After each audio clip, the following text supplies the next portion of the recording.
Sad and Important. Short Stories and Poems by Michael Swaim. Score by Davey Francis. Cover image by TokBlok and Von Doyle. Distributed by Small Beans. Found online at patreon.com/smallbeans. This audiobook is dedicated to Daniel O'Brien, who helped me name it, and to Jennifer Moore, who helps me name myself each morning and forget who I've been as many times as necessary.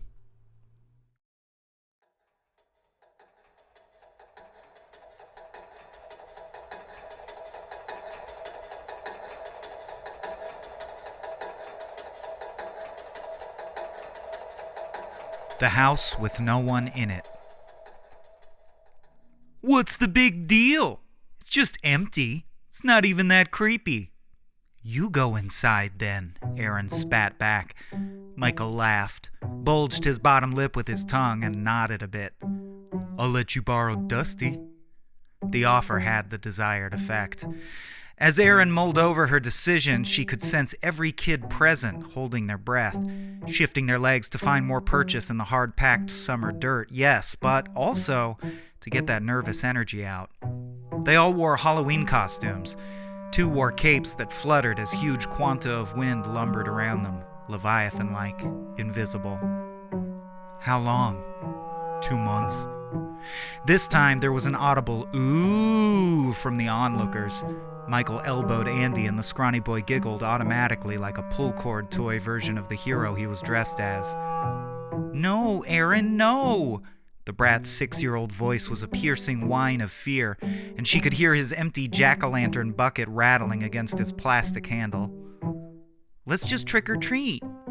He tugged at the delicate black latticework of her witch's sleeves. Aaron was 13 now.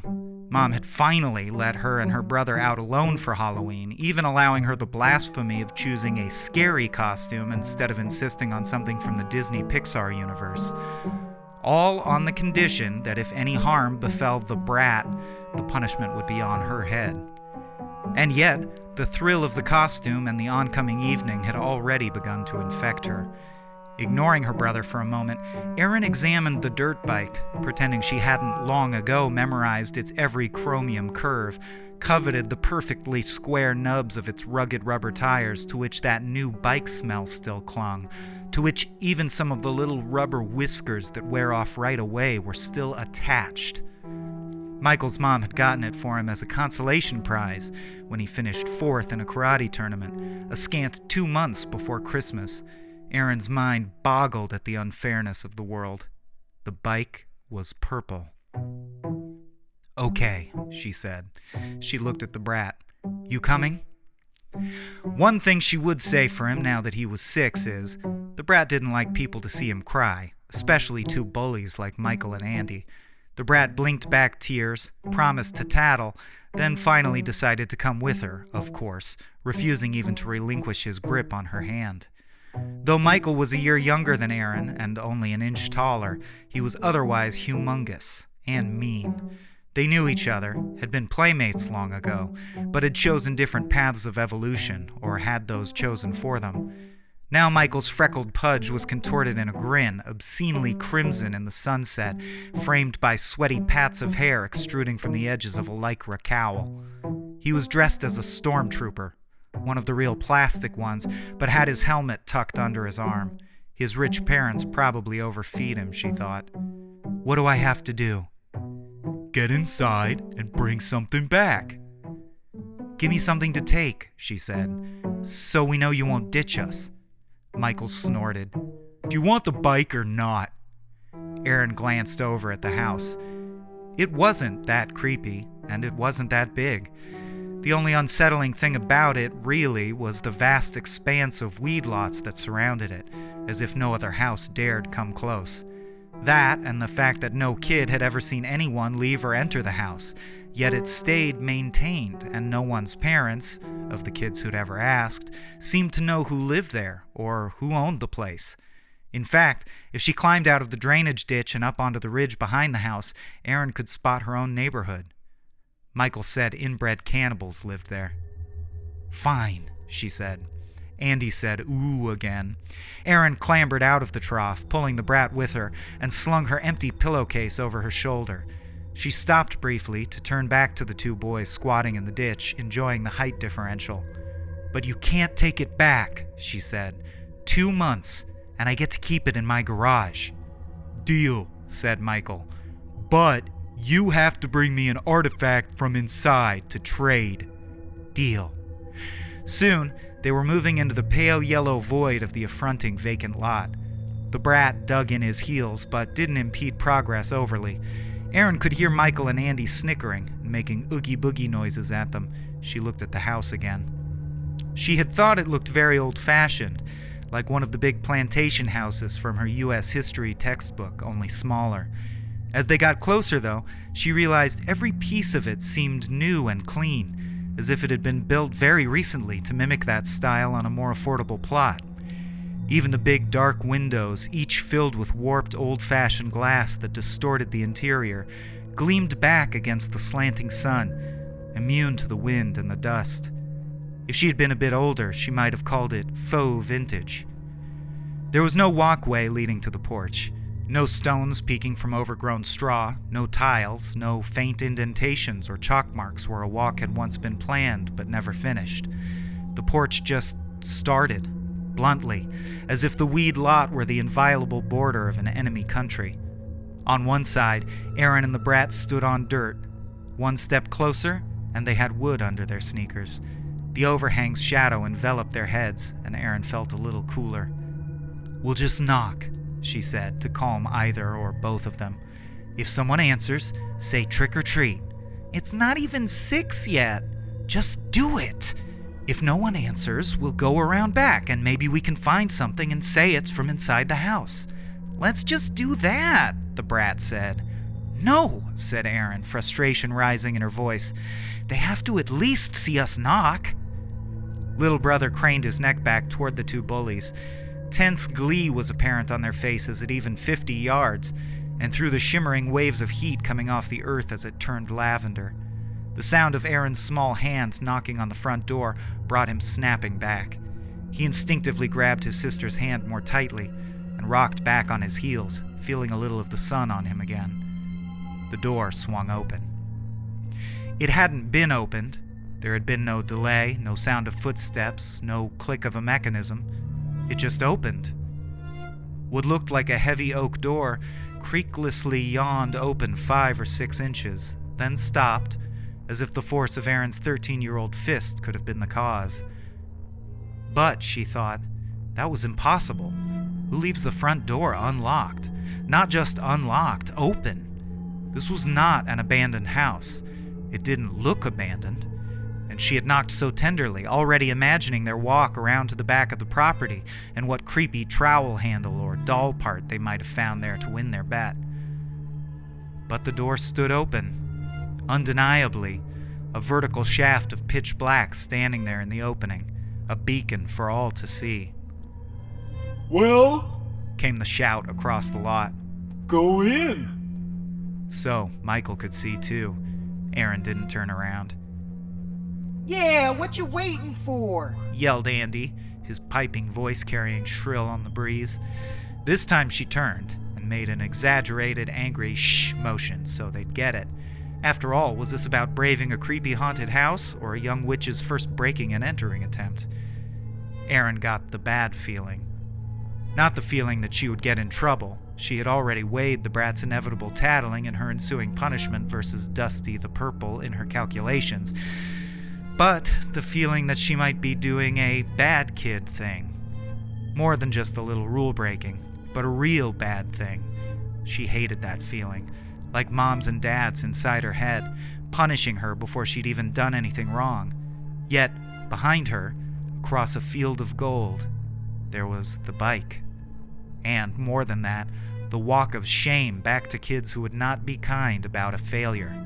Who would, she was sure, be even crueler at school on Monday if she did the unthinkable and ran for home. She barely registered the brat's sweaty hand in hers as she pushed the door all the way open and took a step inside. Inside was a small foyer, identical doors to the left and right, a hallway corner ahead, and a set of shiny wood stairs up to a small landing and more doors. It wasn't as dark as Erin had thought it would be, once her eyes adjusted, and the interior of the house resembled the outside, stately and old-fashioned, but spotless and new, as if they'd just missed the cleaning lady. No cobwebs, not even dust motes in the shaft of light coming in from outside. Still, Erin kept her body in the open doorway, hand on the door, not wanting to venture any further. The brat made little whiny noises. "We'll take that."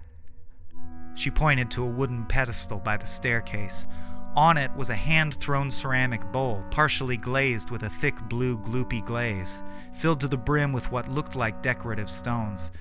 A number of white tapers were nestled in the rocks, unlit, all the same height and straight as a quiver of arrows. "No, no," said the brat in a whisper. He tried to pull her back across the threshold. "Come on, fraidy cat. We'll just take some rocks. They won't even notice they're missing." With her superior bulk, it was easy enough to drag the tiny protesting mummy across the room with her, whether he wanted to come or not. And though she wouldn't admit it, she wasn't about to let go of her brother's hand before they were back outside, so it was both of them who would have to do it. She yanked him across the room, step by step, both staying quiet, the brat muttering no again and again. It was only 10 steps to the alcove with the pedestal in it, but it seemed to take a full minute to cover the expanse. Once there, Erin quickly scooped 3 of the small, smooth stones out of the bowl, careful not to disturb the candles, and dropped them into her pillowcase.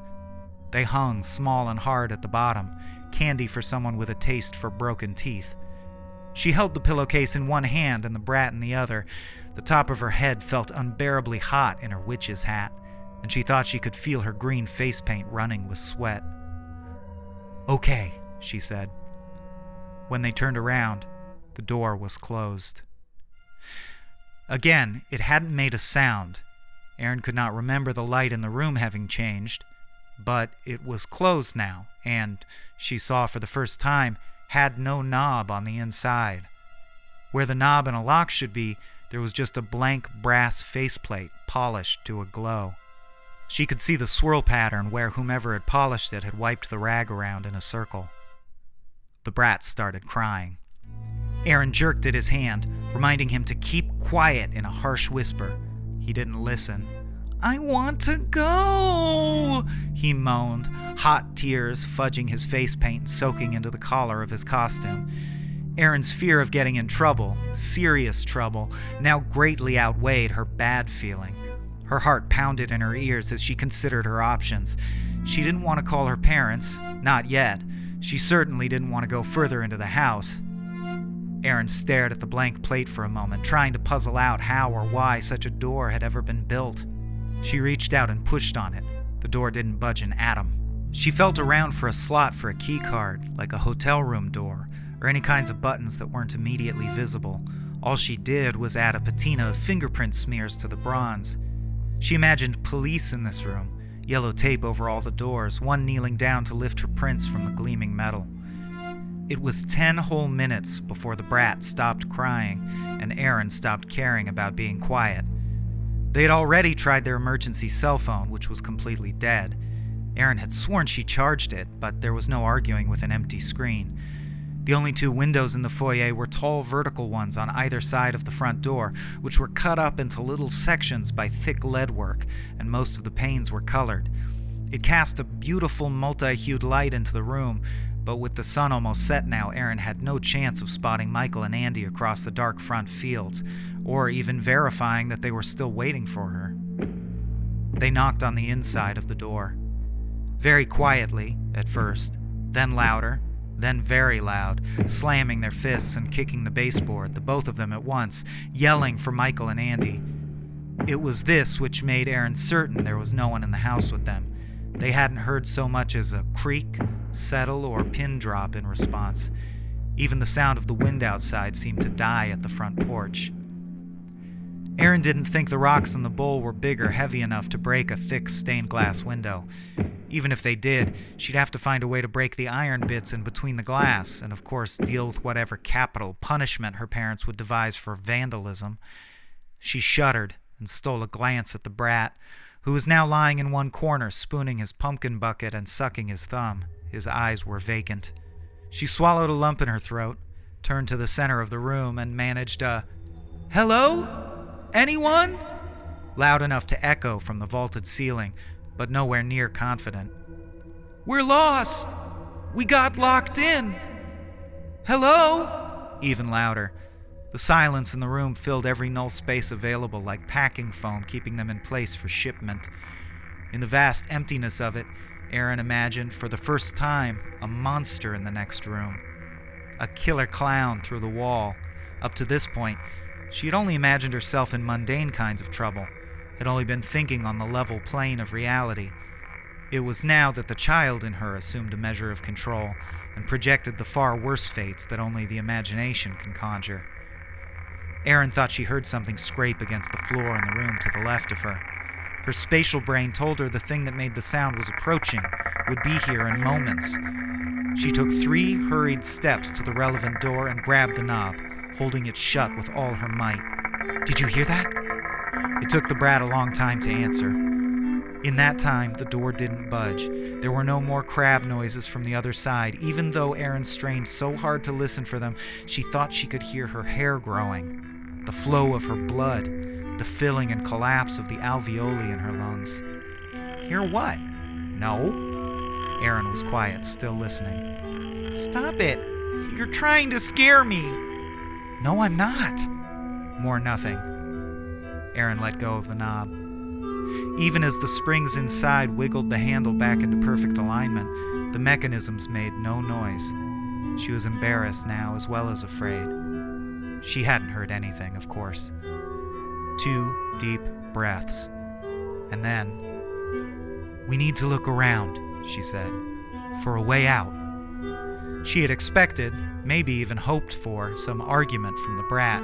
Screaming, a tantrum, some token of babyishness so raw and primal that their mother would have had no choice but to come running. But the little 6-year-old mummy gathered himself from the floor, gravitated over to his sister, wiped mucus on one gauze forearm, and nodded. She was the parent right now, Aaron realized. She wouldn't get any more arguments from the brat, although she was positive he'd have no difficulty telling on her later. It was her responsibility now to save the day. Somehow, though she would have thought such an epiphany would make things scarier, the realization comforted Aaron. If the brat thought she could get them out of trouble, then maybe she could. She could be, had to be, the adult for both of them. "I don't think anyone is here," she said, in the nice voice Mom used to use when they were younger. "Maybe we'll find a butler or something, or a back door." The brat nodded again, eyes wide, and she guided him gently back across the floor. Together, holding hands, they opened one door and then the other, leaving the staircase for last. Aaron opened the left side door first to prove to herself that no scuttling thing lurked on the other side. And there was nothing, just a warmly lit wood-paneled hallway with more doors on either side. These ones all had knobs. At the end of the hall, it looked to open up into some kind of larger den or living room. The door on the right side yielded stairs, descending into darkness. The stairs turned a cubic U after 10 steps or so, and they didn't venture to look around the corner, since they would have had to pass over the door's threshold to do so. Aaron no longer trusted the doors in this house. They walked up the staircase in the main foyer, careful to hold the railing the whole way, and at the top, found even more closed doors that, when peeked through, offered up perfectly made guest beds and linen closets with fresh sheets folded crisply and waiting to be deployed. Off the upstairs landing, another hallway led left and right. "The living room," Aaron decided. "Maybe there's a phone we can use." The brat nodded. They went back downstairs. Aaron held her brother's tiny fist in hers, turned the knob on the left-hand door again. All the doors seemed to be weighted to close themselves when not in use, and opened it once more onto the hallway that terminated in a den.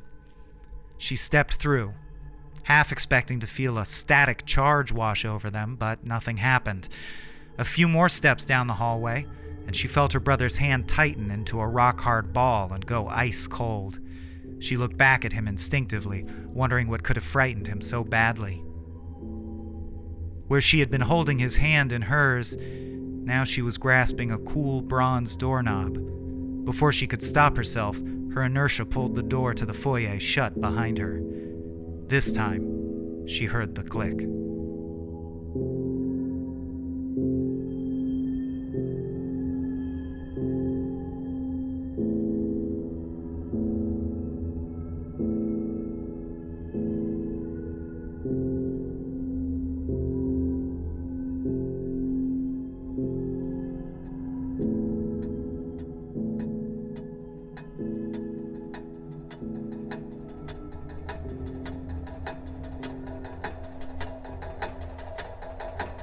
The brat's shrieks were piercing, even through the thick wood of the door.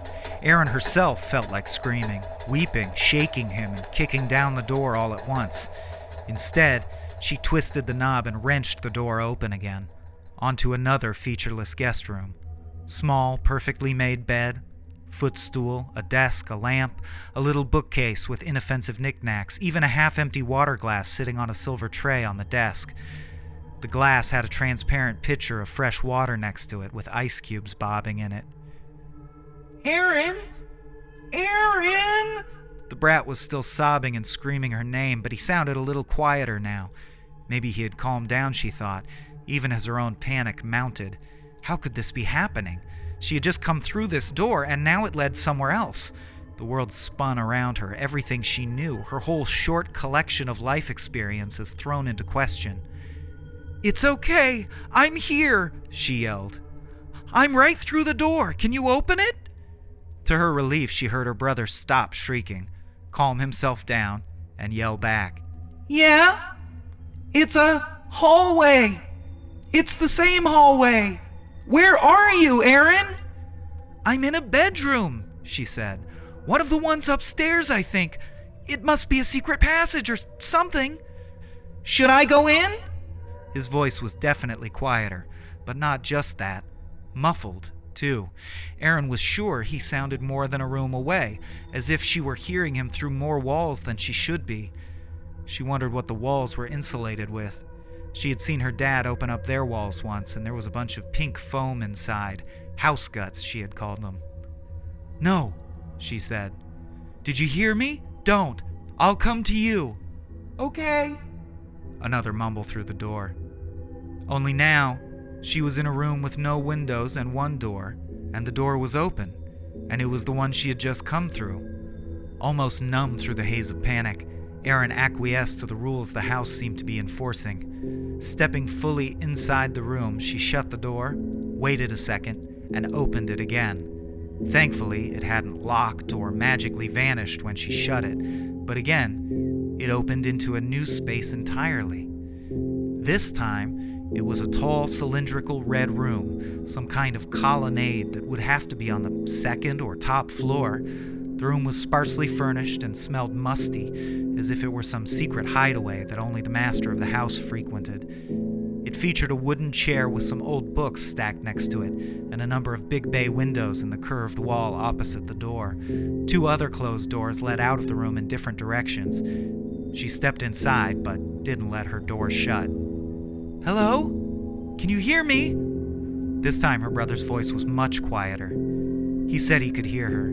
He was crying again, and when Erin shouted back to try and calm him down, she noticed that her voice, too, was cracked and broken with jagged sobs. The brat was crying so hard and his voice so muffled, Erin had a hard time talking to him after that.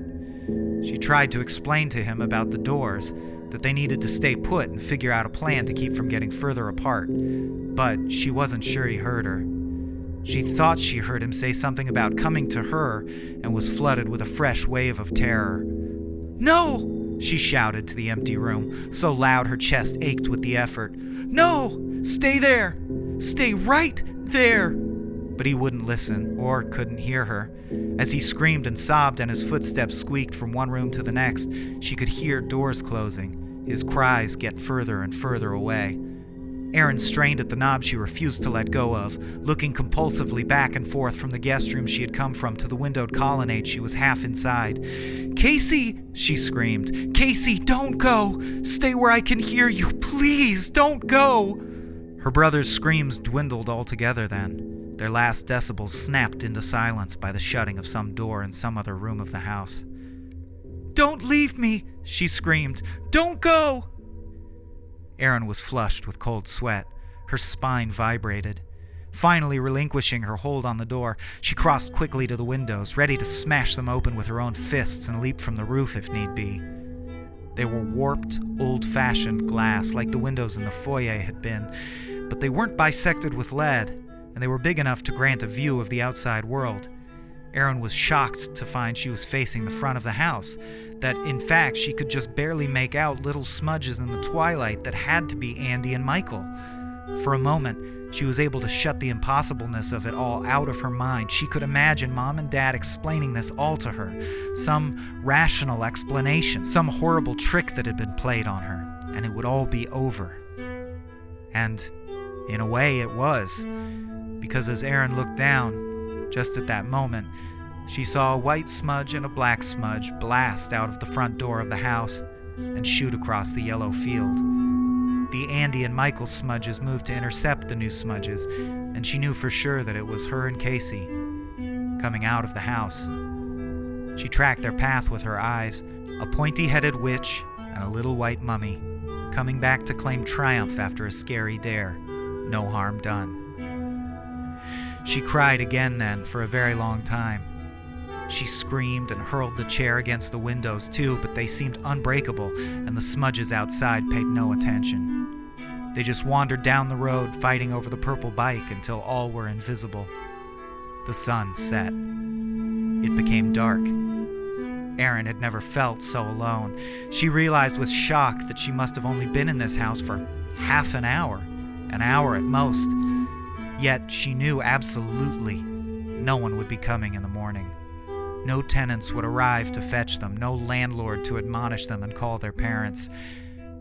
After a night and a day, Erin left that room. She had awoken from a nap, her empty stomach churning with acid, to find one of the doors to her little colonnade standing open onto a breakfast nook with a bare bulb hanging over a yellow linoleum table.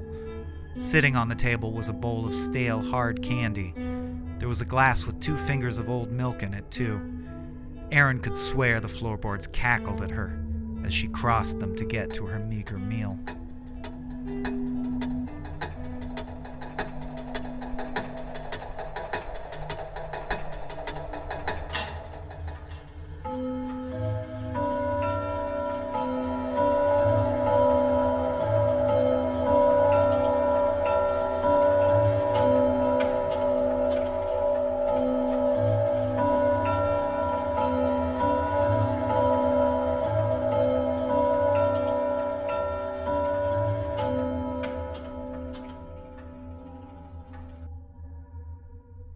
By her best guess, Erin was 17 when she heard Casey's voice again.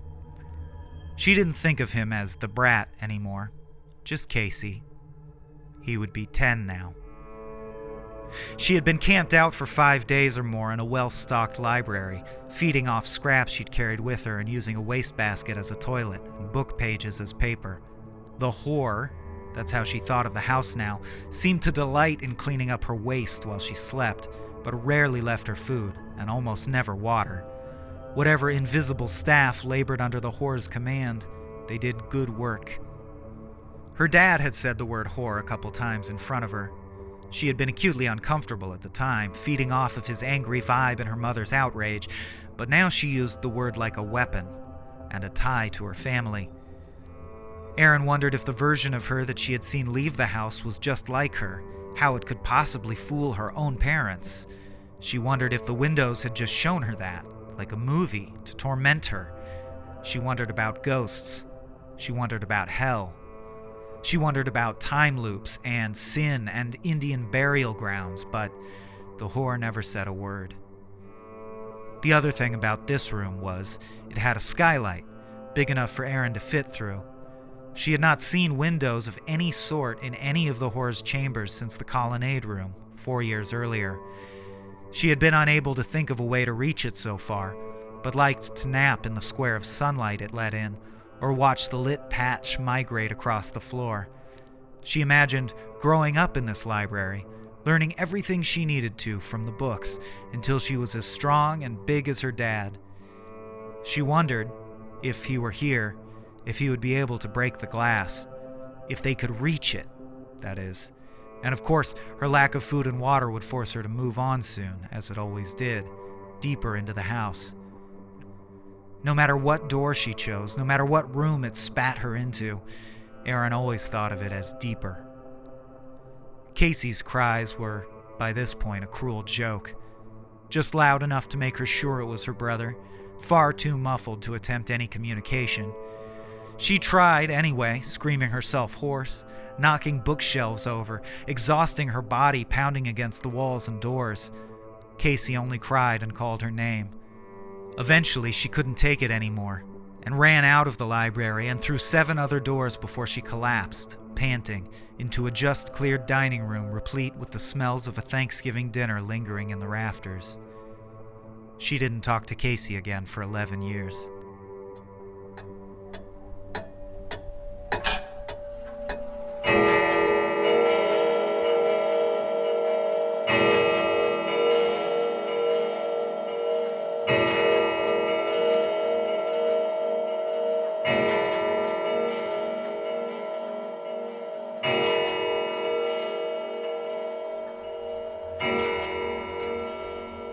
The whore found other ways to torture Aaron, of course. 4 days after finally abandoning her cell phone as a worthless good luck charm, she came into a room stuffed with furniture that seemed right out of an antique store, except for the glaring anachronism of an iPhone 5S charger plugged into one wall. There had been cellars, lofts, laundry rooms, drawing rooms, ballrooms, bedrooms, hallways that opened into hallways that opened into hallways without end. But never a bathroom. And later, much later, Aaron stumbled into a gleaming kitchen and found the fridge fully stocked. It was a big brushed steel number, the first reflective surface she had encountered since she knocked on the front door so long ago. Across it, she saw her own skeletal figure, her Halloween costume reduced to a shredded black toga stretched tight on her malnourished shoulders. Her face looked green, but she couldn't imagine it was from face paint applied more than a decade before. She stayed in that kitchen for 3 weeks, sleeping on the center island and enjoying watching herself fatten up a little on the groceries and fresh water in the fridge. The day she had eaten the last of it, she filled a bunch of Tupperware with water from the sink and moved on. She actually felt her stamina coming back, at least to some modest degree, and wondered again if she was up to the task yet of breaking through one of the whore's sturdy interior walls. In the next room, she found Casey's body. The stench of rot was like a wall. Casey was naked, in the middle of a dried puddle of blood and bodily fluids, head resting on the wadded remnants of his mummy costume. He was black with filth and light as a feather. He looked like a real mummy now, from out of a History Channel show, face all dried skin and sunken eyes. It looked like he had died sometime in the midst of puberty. The clash of an unevenly growing young man's body, now withered into desiccation, was grotesque. Around him, the room's floor nearly sagged under the weight of his excrement, never cleaned, piled to the ceiling in every corner and against the walls. His fingernails were splintered and broken, his thumb in his mouth. On one bare patch of wall across from her, the wallpaper had been clawed off and the name Aaron carved into the plaster many times. His plastic pumpkin sat near him, overflowing with untouched candy. Aaron collapsed, clutched the body to her. "Oh, Casey. Oh, Casey." She wept, she cooed to him, she screeched abuse at the whore. Aaron cursed the house to hell from the deepest parts of her soul, but only silence answered back. It took her a long time to recognize the room as the foyer she had left him in so many years ago.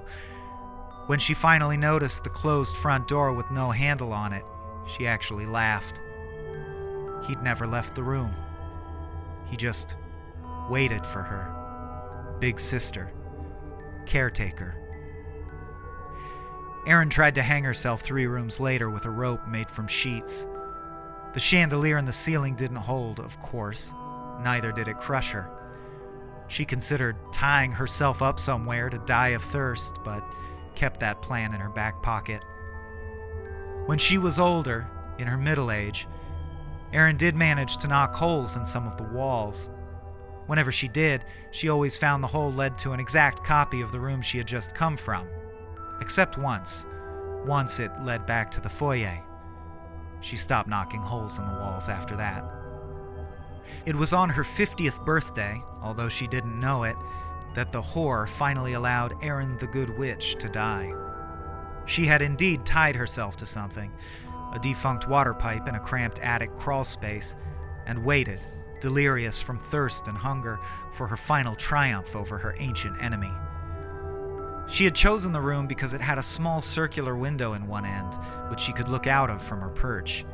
This was only the third window Erin had encountered, and she tried to stay very focused on the tiny round world outside, even the vacant lots and summer ditches as she slipped away hour by hour. And that was how she saw herself, and Casey, full grown now, walking side by side across the fields below. The smudge that had usurped her brother held a long column of blue paper under his arm, and a few men in hard hats followed behind the brother and sister team. They looked to be parceling off the lots for construction. They would be building more houses here soon, Erin knew. It was her brain's last thought before shutting down. Soon, there would be houses and houses and houses and houses and houses and houses and houses and houses.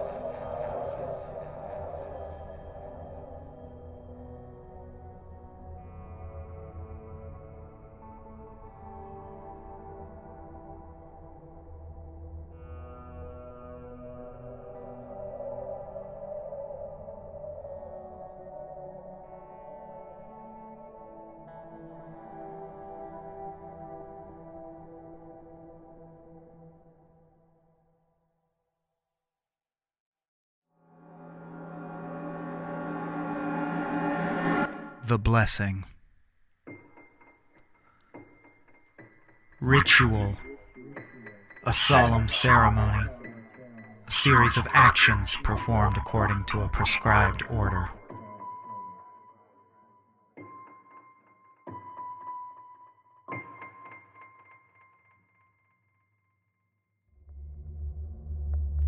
The night thing scraped and slithered across the shingled rooftop, needing desperately to feed.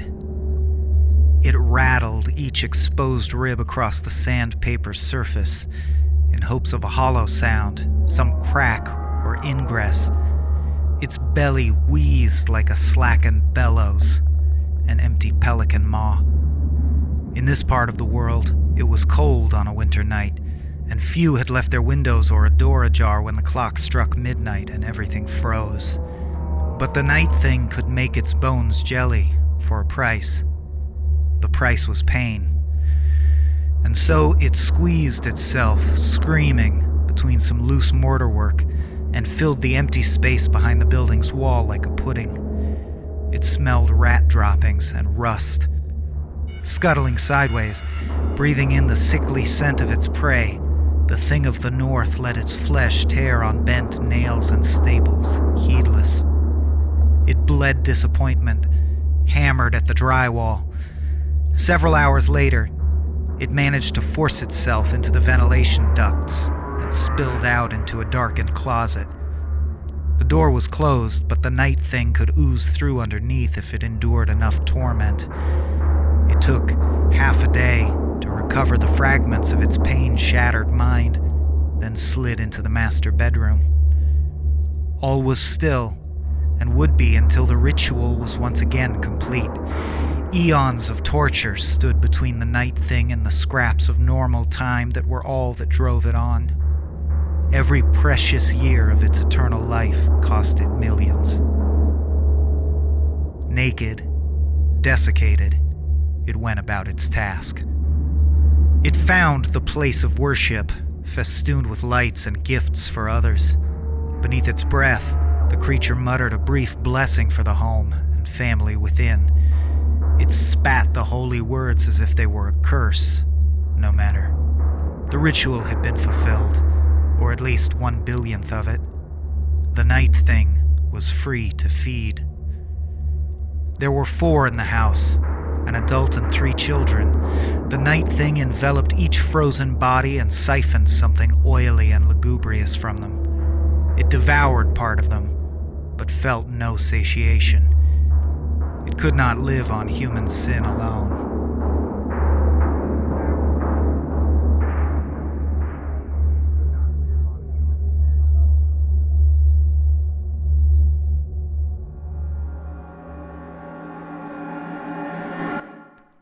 Rite, a social custom, practice, or customary act. In hopeless observance of the ritual, the night thing sought out the sacraments of the rite. It could eat only that which was left for it, given freely by the home it blessed. It was a futile gesture, so few now believed, yet the lowly thing owed them its servitude whether they held their ends or not. Such was the sad existence of law incarnate, a covenant in flesh, pact of bone. Here, like in so many other corners of the world on this cursed night that would not end, it found nothing the humans were willing to share, nothing but their sins. It exited the house the same excruciating way it came in, and bounded 30 yards to the next roof on cloven hooves. In the air it wept for the loss of faith, the abandonment of the old ways. It wept for the myth of the steeds and helpers, the saccharine pablum that had replaced the truth of its origins in the human mind. It wept for its own hunger, for the simple absence of a plate of cookies and a glass of milk. When it was finally done, when the flow of time was mercifully restored, it would retreat to its icy home and spend a year fattening itself in frenzied anticipation. But it was never enough. The humans spawned like branching trees, and each home required the blessing. Each must be cleansed of their yearly wage of sin before the clocks would start again, and matter become movable. Each time it ended like this. Centuries of starvation and pain, trudging alone while the world slept frozen. Not a creature was stirring, and the thing of ice was skin and bones and wanting, the cutting sting of the wind on its puckering flesh. It landed on the next roof with a shudder. Its beard trailed white like a comet's tail, patchy, ragged from malnourishment. Its crown of thorns weighed heavy on its head.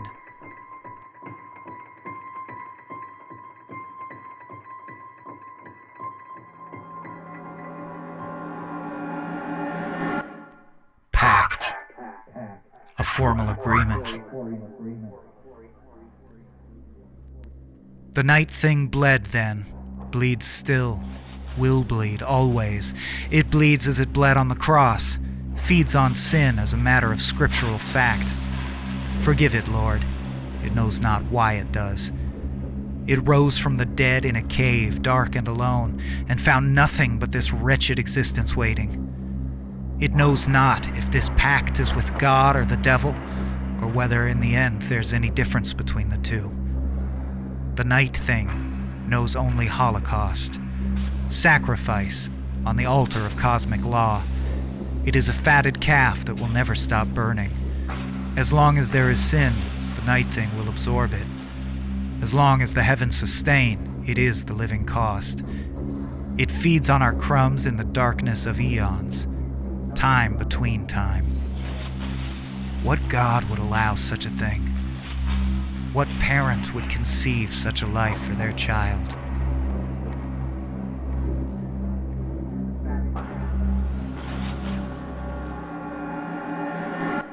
Covenant, a formal agreement between humanity and the divine. In home after home, the night thing readies its blessing like a dagger, steels itself to again bestow upon some misbegotten piece of human filth that which it is so cruelly, cynically, so tragicomically denied. Its lips split around the bitter whisper. Merry Christmas to all, and to all a good night.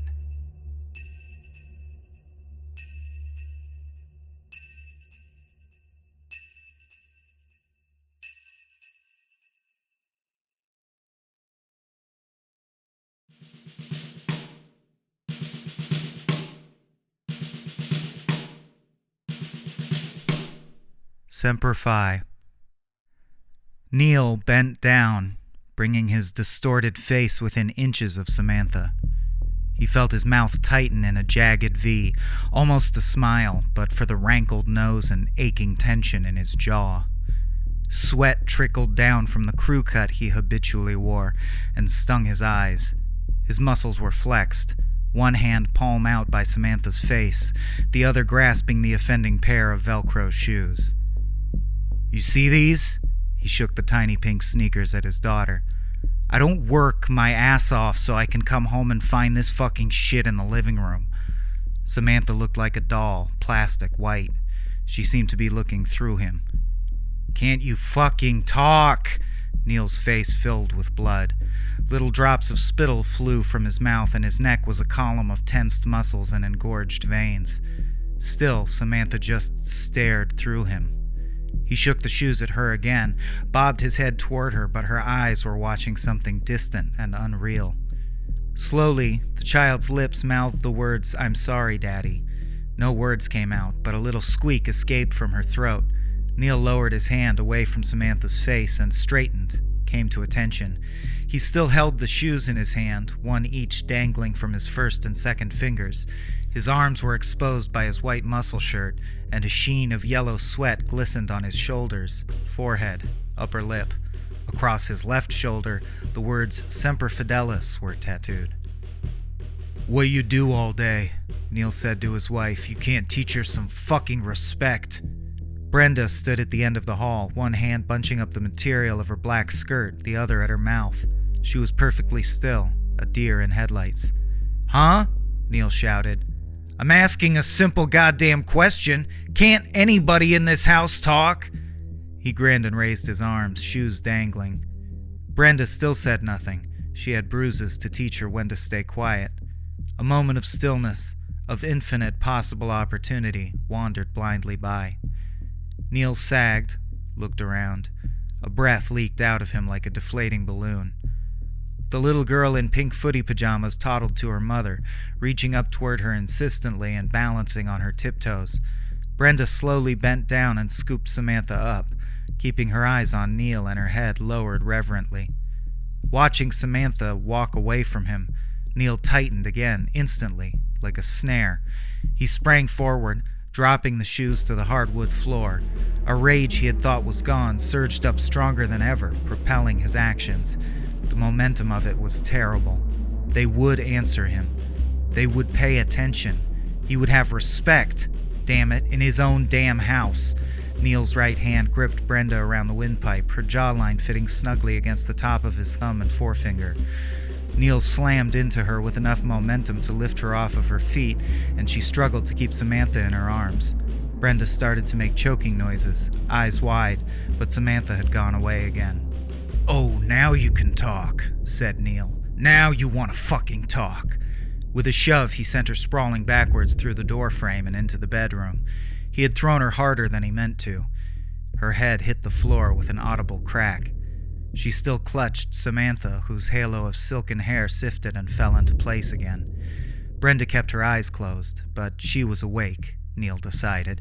She was breathing, and she was making crying noises. She was all right. "Fuck," Neil said. He scratched the back of his head with one hand and turned around to face away from the mess. A few steps down the hall, he hit the plaster with his fist. "Fuck," he said again. His feet wouldn't keep still. He heard Brenda rising behind him and felt like he would either fall on his knees to apologize or else kill them both then and there. Instead, he just said, "I'm going out." He turned back one last time, stood rooted and jabbed a finger at them. "This shithole better be fucking ship-shape when I get back too, or there's gonna be hell to pay." Then his eyelids drooped, his shoulders unknotted and slumped. He wandered out of the hallway, and Brenda waited to hear the front door slam and the F-150 turn over and roar down their gravel driveway. "Shh," she whispered to Samantha, who was not crying. Brenda stood in front of the medicine cabinet, examining the bruises on her neck in the spotted mirror. Purplish stains bloomed like flowers on each side of her throat where Neil had gripped her. The violet corona surrounded cores of sickly yellow and green, just the size of Neil's thumb and forefinger. She opened the cabinet, sending the reflection of her face sliding off the surface into oblivion. Her eyes scanned over the cornucopia of pill bottles, the tubes of ointment and paste, but there was nothing that she could take. Neil had medicine, lots of it. Neil had little white triangles for his anxiety and beige and green capsules, red dots that helped his nightmares. Since he'd come home from the war, the number of pill bottles in the cabinet had multiplied steadily, until it was like a carnival of medication, colorful and loud. Samantha's footstep on the white tile was barely audible, but Brenda whirled on her, shutting the cabinet forcefully, embarrassed for a reason she couldn't comprehend. "Baby?" Brenda smiled and squatted down to Samantha, who took a few more steps into the fluorescent room. Samantha did her up dance, strained toward the ceiling and stretched her little arms toward Brenda so that it looked like they would pop out of their sockets. Children know what they want, thought Brenda, hefting the little girl and squeezing her to her breast. "Come on," she said. She rose and took Samantha out of the bathroom, careful to shut the door securely behind her. She left the light on. It oozed out from under the door. She'd been doing that a lot lately. Samantha lay quiet against Brenda's shoulder while she tugged on the handle of their ancient fridge. It was a 70s transplant, the color of avocado when you leave it out too long. The seal broke with a plastic sound and light bathed Brenda and Samantha. She could hear cars passing outside. It was getting late, but Neil had only been gone for half an hour. That meant he wouldn't be back for a few hours more. She reminded herself of this, to keep from jumping with every car that passed. The glare of their headlights throbbed through the tiny window above the sink, mingled with the same white glare of the refrigerator. Brenda chose a piece of white bread from a half-empty bag, shut the fridge door with her butt, and shoved the bread into a toaster. She was used to doing things one-handed by now. Samantha almost always wanted to be carried these days, a fact that Neil hated.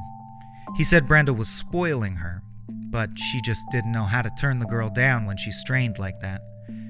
Before that, Brenda had needed to wear a brace for 6 weeks because of a sprained wrist she got when Neil twisted her hand after she spilled his dinner all over the living room floor.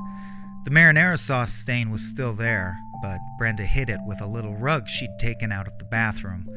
She bleached the spot almost every day, but it didn't come out, just got paler and more orangish, so she was used to working one-handed. The toast popped up, and Brenda whisked it onto a white plate, crumbs falling away to the countertop.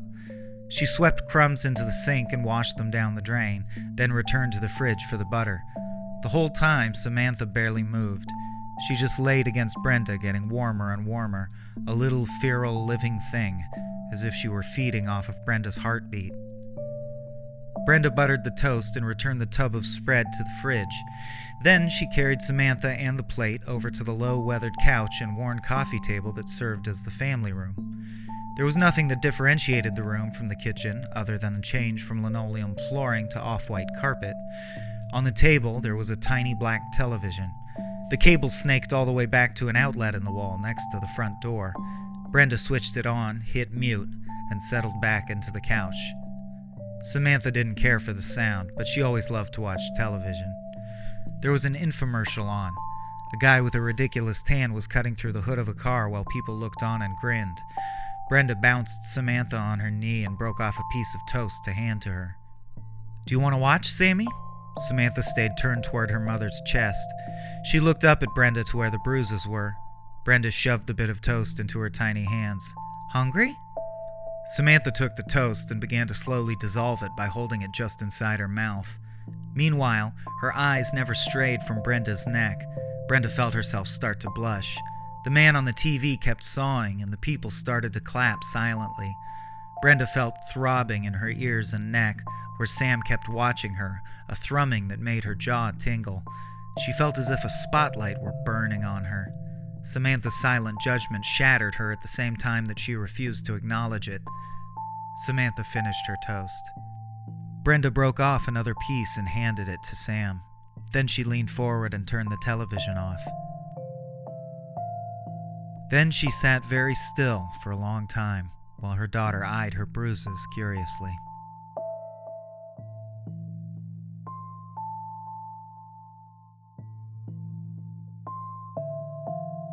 It was night. It was raining. A violent rainfall. Sheets. Fat drops that hurled themselves against Neil's windshield as if trying to blind him and run him off the road. The truck stayed right on track, though, as if by traveling this exact route 4 nights a week for 6 years, Neil had worn a groove in the asphalt that his Ford could follow on its own. The truck knew the way. Neil had the wipers on slow because he liked the way the lights of town looked through the rain, all blurred out and spreading into the air. He drove with his left arm at 12 o'clock on the wheel. His right one, the one he had grabbed Brenda with, lay limp, palm upward on the seat next to him. The truck turned the corner onto the main drag, and Neil could suddenly see it, just where it had always been. Down the length of his arm, past his tattoo and the black hair on his forearm and the strong hand, right smack dab in front of him, Fanny's bar, where he had been a million times, but there was still no one who knew his name. The same faded plywood can-can dancers stared down at him from the bar's facade, the same promising smiles on their flat faces. Neil parked, stepped up onto the Old West-style planked porch, and pushed through the swinging saloon doors into the smoke. The same grooves that had led his truck here led his feet first to his stool at the end of the bar, then to his booth in the back, then to the bathroom for a piss, then back again. He drank whiskey and beer until the dim lights in the bar were as blurred and spread out as those outside the one tiny window. It was crowded that night. A rodeo at the high school had just let out, and the din of milling cowboys, truckers, and tourists intruded on Neil's haze.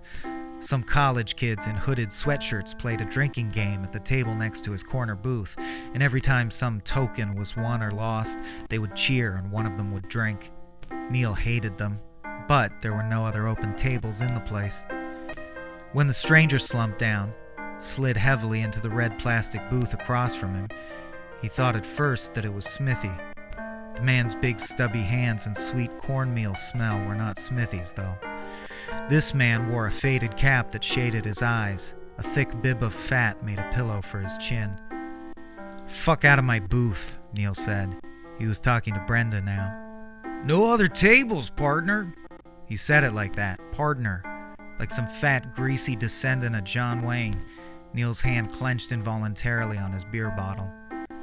"This is my table," Neil said. "I was here when you came in." The man shifted his mountainous body, but not to get up. In fact, he seemed to settle more firmly into the plush booth, the plastic squeaking as he ground an impression into it. "Now, don't be inhospitable, friend." The man took off his cap and itched a nest of tawny hair. His eyes were fixed on Neil. "I'm gonna go ahead and order, have a drink or two, and I'll be out of your hair. That sound okay, partner?" "My booth, you fucking hick." "No need for language, son." "I'm not your son."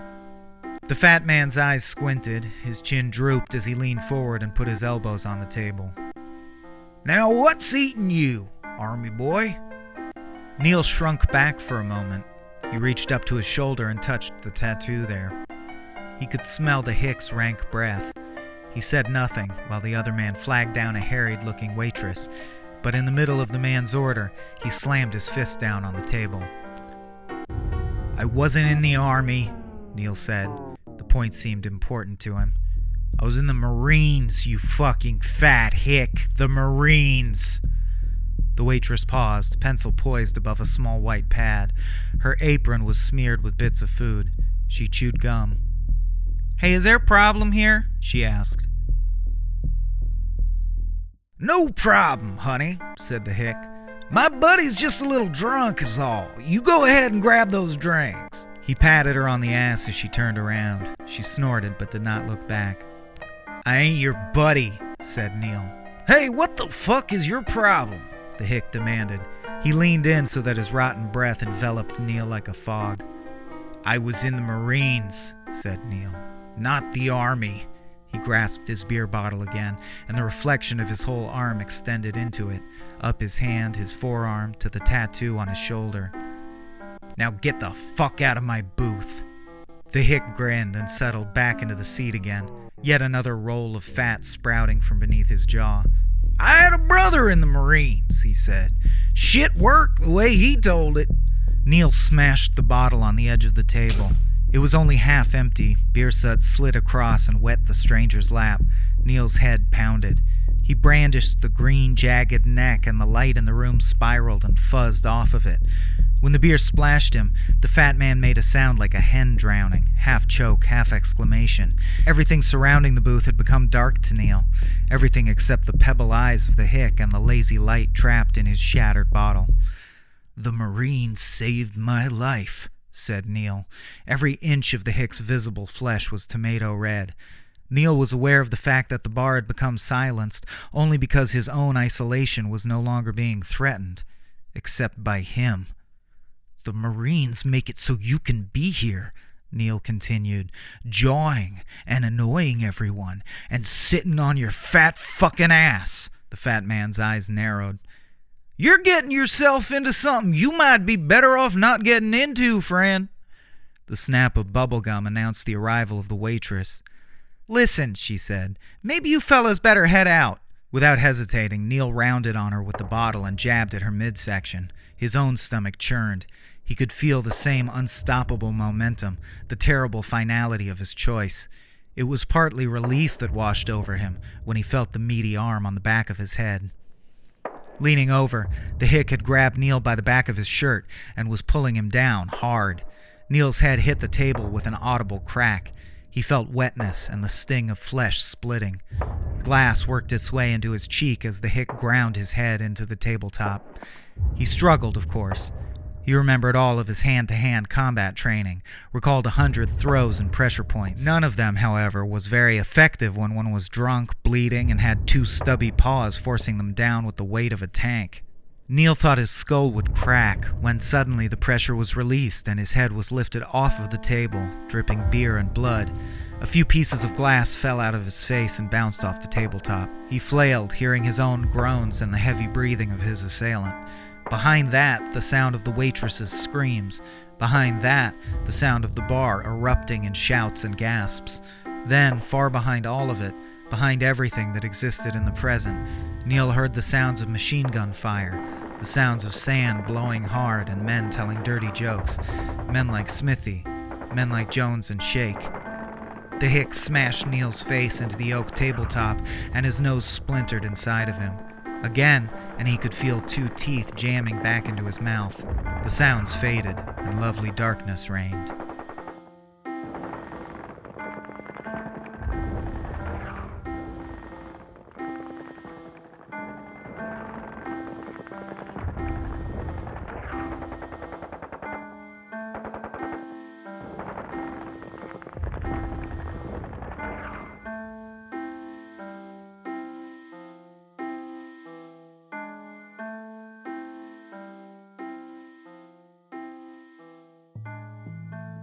Brenda pulled the puffy blue coat down over Sam's head and upstretched arms. On the bed were 3 floral print suitcases, 2 filled with her own things, clothes, photographs, a toothbrush, and the last one with Samantha's clothes and some toys. The pink sneakers sat on top of the pile. Brenda spoke in a manic whisper, her vision going blurry with tears. "We're going to stay with Aunt Judy in Nashville for a while, honey. Won't that be fun?" Samantha nodded, sticking her thumb in her mouth as soon as the coat was on and her arms were free. The dim lamplight gathered around her as she watched Brenda packing. "Daddy?" the little girl muttered around her thumb. "No," said Brenda quietly. "Daddy's not coming." She continued to pack. Some bras, a hairbrush, lipstick, a slipcover Judy had crocheted for her. Everything got piled on, clothes shoved to the back, unfolded. Brenda stopped when she opened the jewelry box. It was the old wooden one she had kept in her room as a child. It was dark and worn, with flowery carvings skating across its surface. Inside, couched in their little velvet nests, were all of the pieces of jewelry Neil had gotten her. The jade brooch was hers. That she had owned. But the rest, the golden turtle earrings, the wrought silver necklace, the elegant alabaster bracelet, Neil had brought them all home for her. "It just seems so empty," he had said. It was true that she didn't really wear jewelry. She kept the box for other reasons. But he'd come home with a new one every month or so, until every little space was filled with a glittering treasure. "I want you to shine like the stars," he'd said at times like that. Though Brenda had not really worn jewelry before, she wore it when Neil gave it to her. She wanted him to know she appreciated what he'd given. Samantha tugged at Brenda's skirt. She still had her thumb in her mouth. "What is it, honey?" Samantha made a little noise around her thumb and toddled over to the bed. She started pulling her own suitcase off. Rushing over, Brenda grabbed it from her before it could fall. The lid of the jewelry box fell closed with a soft click. "Be careful, baby," Brenda said. "You almost spilled." Samantha made a little noise around her thumb, then took it out of her mouth. "Aunt Judy," she said. "Natville." The bigger suitcase still lay open on the bed like a mouth half full. Brenda glanced at the bedside table clock. Green neon numbers told her that Neil would likely be home in an hour or so. She put her daughter's suitcase back on the bed and opened it wide. "Maybe next weekend," she said. "We'll go see her next weekend." She started unpacking quickly, her hands animated by a fear that bordered on excitement. It was as if she were unwrapping Christmas presents in the dark before her parents or sister had awoken. Samantha tugged on Brenda again, her face screwing up. "Natville," she said. She elongated the A sound and stomped her little foot in defiance. Then she made the tiny choking and whining noises that always preceded a tantrum. Tears welled up, and her high-pitched cry filled the close room.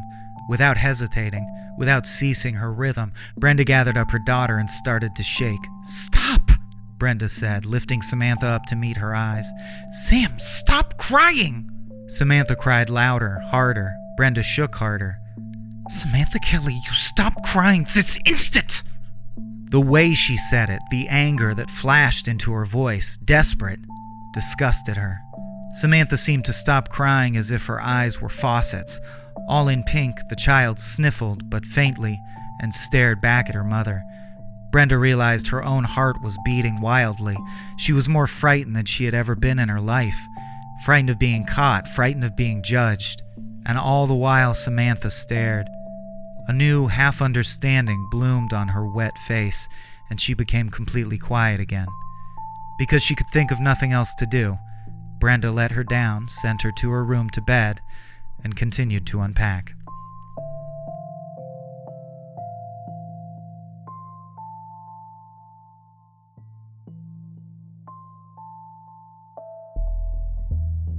Neil knew that he shouldn't shoot up. He was slumped in the seat of his truck, doing nothing but feeling the holes in his cheek, the pulp where his nose had been, and the two bleeding pits where his teeth had been smashed from their sockets. His jeans and muscle shirt were soaking wet, plastered to his body, his army boots waterlogged. He didn't know what time it was, but it was late. Fanny's had been closed when he'd woken up, sitting up against the rubber wheel of his truck with his legs sprawled out in the mud in front of him. They'd left him there, he thought, to die. No fucking respect. No one gave two shits if a man risked his life. Risked it so that they could sit and drink, so they could hoot like idiots while some hick fucker tried to stay on a goddamn horse. He'd been wet and shivering and racked with pain when he'd awoken. He'd vomited. It was still on his clothes, soaked in and starting to stink in the heat of the cab. There was nothing for it, though. Nothing for the pain, except Neil's hand shook violently as he reached for the glove box. He knew he shouldn't shoot up. He had to drive home. But the truck had gotten him here, hadn't it? The truck would get him back. Neil fumbled in the box for the needle and the little silver-topped vial. The truck knew the way. And 10 minutes later, when it roared into life, and the rain poured, and it pulled out of Fanny's parking lot and onto the main road, it was only habit that kept the truck on course. Neil drove with the wipers off this time, despite the heavy rain that hammered at the windshield. Each drop made a pellet gun noise, snipers firing wave after wave of impotent rounds at Neil's truck. Swerving did nothing to help avoid the onslaught, but the truck swerved nevertheless. 3 more miles. No other cars had passed Neil on the road. He drove hunched over the wheel, both hands kneading the rubber until his palms were raw. The double yellow line ran beneath him, sometimes to his left, sometimes to his right, but mostly right between his wheels. A yellow brick road. The headlights followed it, searched it out while Neil's brain spun and sank and sizzled with the drugs. The headlights alit on a green road sign, illuminating it for a split second with the white glare of a muzzle flash. In the heat of that flash, Neil could see men and sand and blood. He could see worlds that no longer existed for him. Words and images crowded his mind and fought for Neil's attention. Each one threatened to shatter the euphoria of the drug coursing through his veins, to turn his blood sour and curdle it, bring him back to his broken nose, his shattered teeth. Neil screwed his eyes shut, let the truck drive, but the hallucinations or memories or whatever they were clawed their way up to the top of his reeling consciousness. There were the men, the many faceless at boot camp. Slog, climb, sleep, wake up, eat, repeat, do it, climb, shoot it, go. The massive drill sergeant and the olive green that pervaded. The cold bunks and body-sized trunks at the foot. There were the other men, the buddies, the brothers, the real core. Smithy's deck of battered playing cards, Jones's crooked teeth, Shake's little square glasses and jumping Adam's apple, getting tattooed together during R&R, Semper Fidelis, always faithful, oorah. The jokes, the talking, the waiting, the sand. Neil pulled to the right as hard as he could on the steering wheel, trying to avoid the first oncoming car he'd seen. The honking and the headlights filled his cab and he was gone again. 2 more miles. Smithy was dead. Jones, Shake, and he had attended the funeral, had watched as the medics packed him away. Unable to cover up the disgrace of his death, they'd left the back of his head open and shattered, the front marred by a little puckered entry wound above the right eyebrow. When Neil and the others watched them slip him into his body bag, they all looked at him in the face anyway and pretended they didn't see that embarrassment.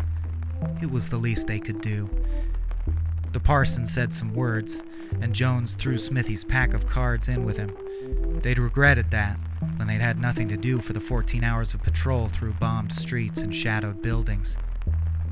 Words forced their way into the front of Neil's memory, phrases learned in the war and since. TBI, a concussion grenade exploding to his left, some suicidal native making a point, being blown aside, ears ringing so loud he couldn't hear his own gunfire as he shot the man down. PTSD, launching a daisy cutter into a group of them, not knowing what they were doing, not sure if they were threatening, but scared. Taking precautions, going into the sun-bleached building afterward, from pure brightness to pure darkness, blistering heat to cave-like cool, seeing them all with legs and feet hacked off, all bleeding and all moaning, all faces, all questioning eyes. The sniper, hot, choking hot, and had been waiting for hours, for years, when the sniper tags him right on the head, right on the goddamn helmet like ringing a bell. Moving, changing positions, examining the ash-gray helmet, the streak of still warm metal where the bullet rubbed against his head at the speed of sound. 1 millimeter saving him from instant death. Saving him, miraculously. Saving him for what? The truck came to rest a good distance away from the house, gravel crunching beneath its tires as Neil pulled up and killed the engine. The car door gave all too willingly, spilling him out onto the driveway to flounder and drag himself upright. The pain was with him again, all of it. He stomped heavily to the thick front door and fumbled for his keys, ignoring the rain that slanted in under the green eaves. When he came in, it was 4 a.m. by the antique clock on the kitchen wall. The house was dark and quiet, the rain sounding against the walls like a soft drumming. The green army boots he wore made puddles and sloshed with each step. He rounded the corner into the hallway, saw a dim glow of lamplight emanating from the bedroom. When he got there, Brenda was waiting for him. She was sitting on the made bed, doing nothing but sitting with her hands folded on her lap. As soon as he stalked in, her body went tense and she shot up. "Oh my God, Neil, what happened?" she said. Neil said nothing. He just stood grinding his teeth and listing back and forth. Brenda went to the closet where the 3 floral print suitcases were. They sat empty and open at the back, each item they had contained meticulously put back in its proper place. She pushed them aside and found the first aid kit, pulled out some gauze and bandages. When she tried to touch his bloody and crooked nose, Neil pulled back suddenly and pushed her away. She landed back on the corner of the bed again, her hands in her lap cradling the bandages and gauze. "What happened?" she asked again. "Did you get in a fight?" Anxiousness made her voice high and tight. Her cheeks scrunched up and squeezed teardrops from her. And as her husband kneeled to lay his bloodied head in her lap, Brenda's eyes went wide and glassy, an expression so practiced It could have been a tattoo.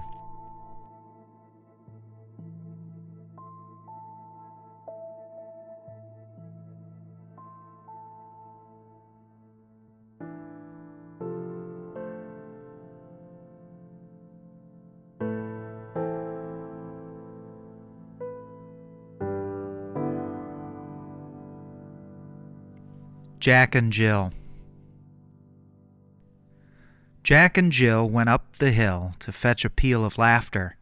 Jacq fell down and broke her crown, and Jillian climbed down after. To begin with, everything was black and white.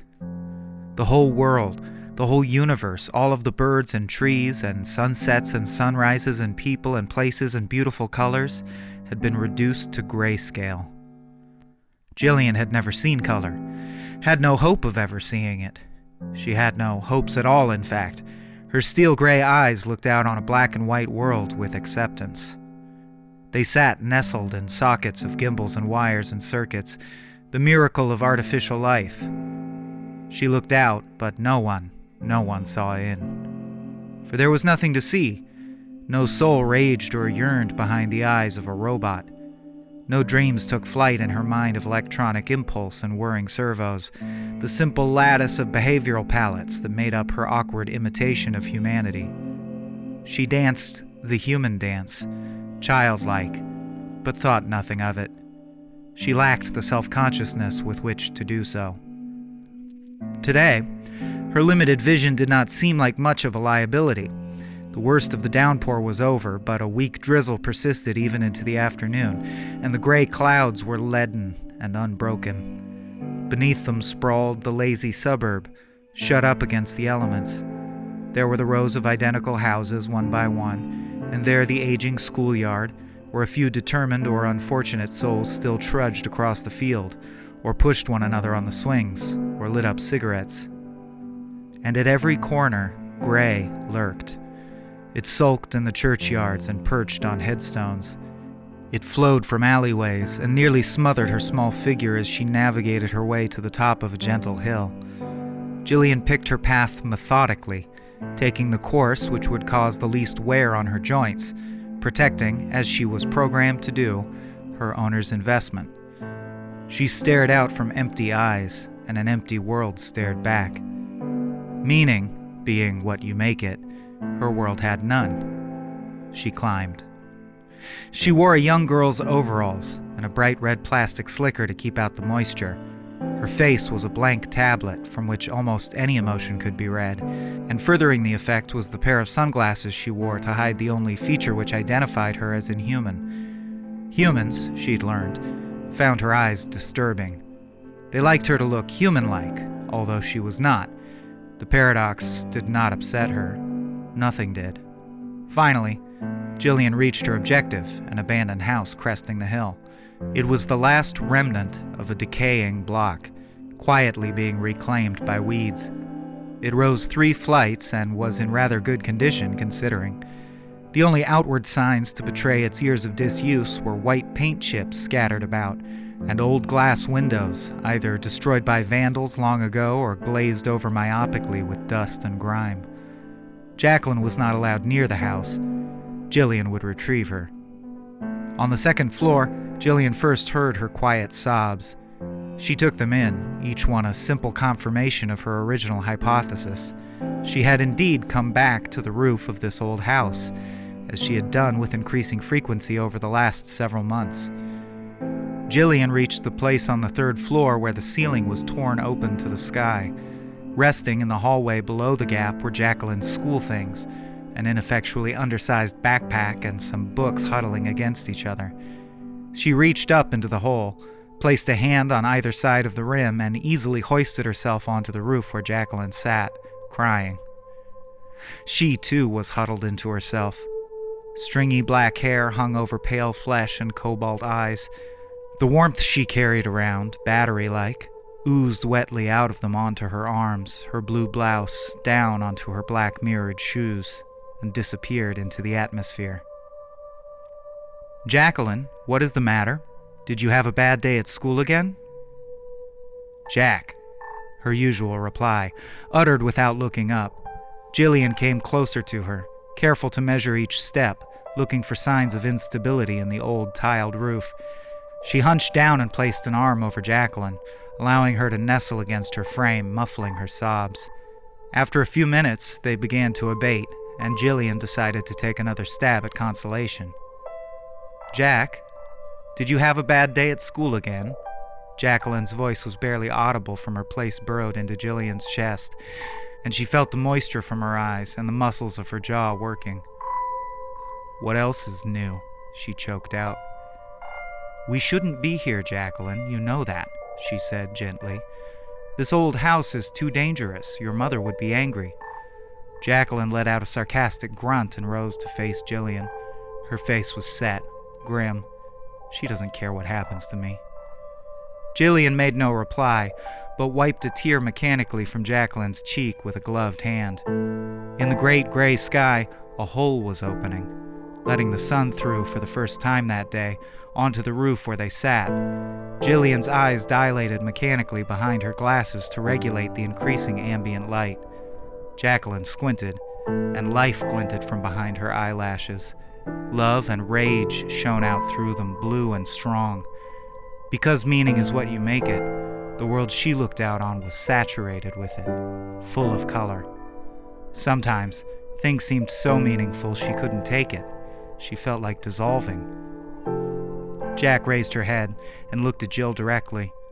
She was beautiful, all young people are. A flicker of a smile played across her lips, another first that day. Suddenly, she said, "Jill, take your glasses off. I want to see you." "Can't you see me now?" She was confused by the question. "I want to see your eyes. Take them off, please." She considered the idea. She usually wouldn't humor the change of subject, but Jillian's sudden shift in mood had thrown her off. Besides, no one was around to be made uncomfortable by her appearance, and Jacqueline had seen them before. Slowly, she took her sunglasses off and put them in her pocket. Beneath, chrome void bent and reflected the colorful light.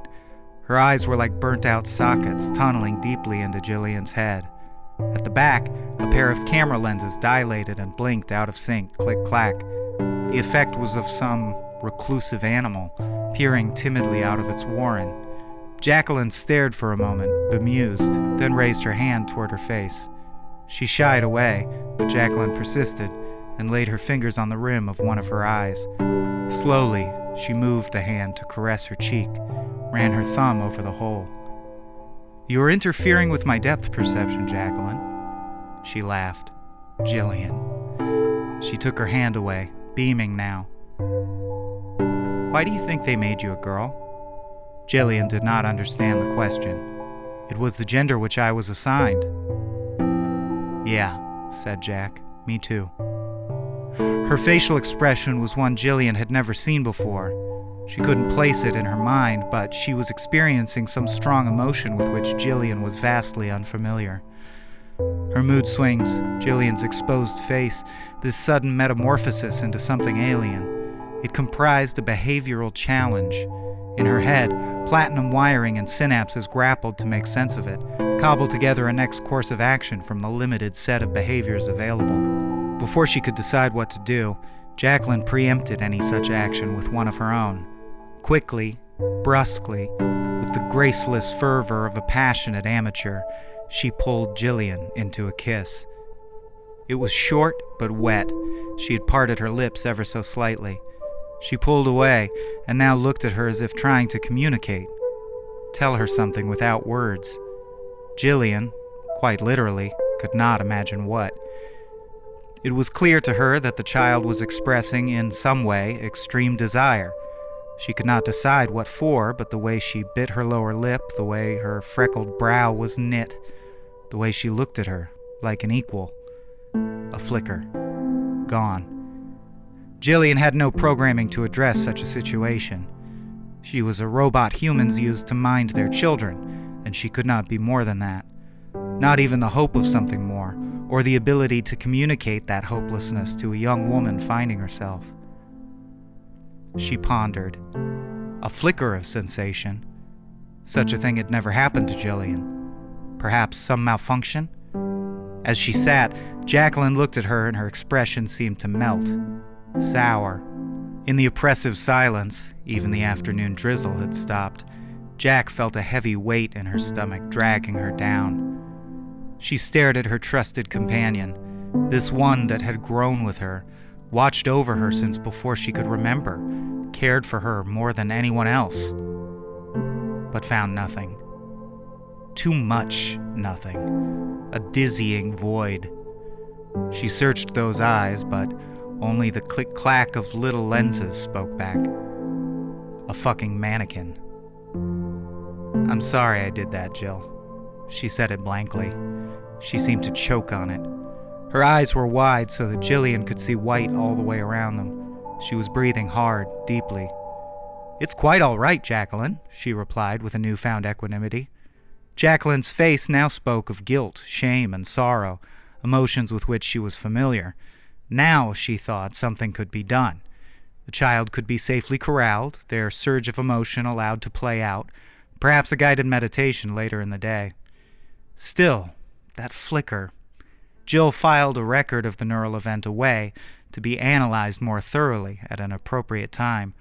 For now, she decided, she must get Jacqueline home as soon as possible. "Don't you think," she asked, "it is getting rather late? We should hurry to be home before sunset." Indeed, the sun hung low in the blanketed sky. Just its rim could be seen, peeping out of the bottom of the hole in the clouds that overlooked the ancient house. Jacqueline did not look up, but instead seemed to have collapsed again. Her shoulders shook as if with tears, but none came. It may have been laughter. "Jacqueline, I must insist that we leave now." "My name is Jacq." "Jacq," she relented, "we really must be going. Your mother will be very worried."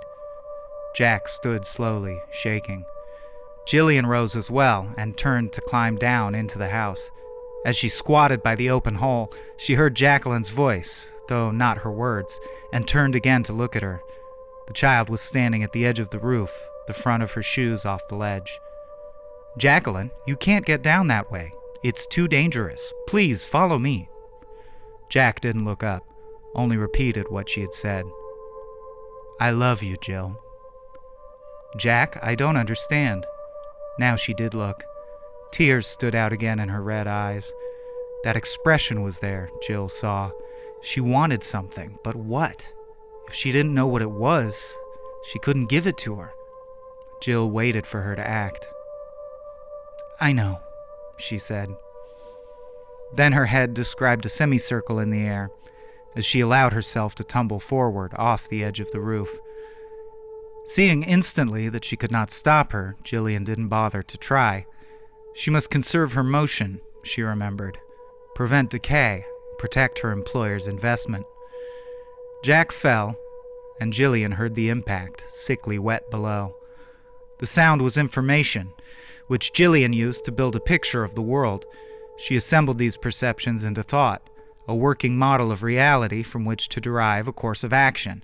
In this case, the reality was, Jacqueline had just fallen 4 stories onto a rocky incline. She was certainly badly injured, most likely dead or dying.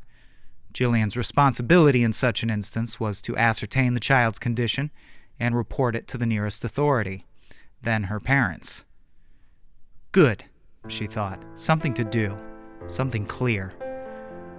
After climbing back down into the 3rd floor of the house, Jillian stood for a moment to replace her sunglasses. Looking up through the hole in the roof, she saw that the clouds had shifted. The sun now gazed down directly through them onto her face and shoulders. The roof hole stared back, blind eye for a blind eye, at the sun above. Jillian, oblivious, gathered Jacqueline's things and went to inspect the body.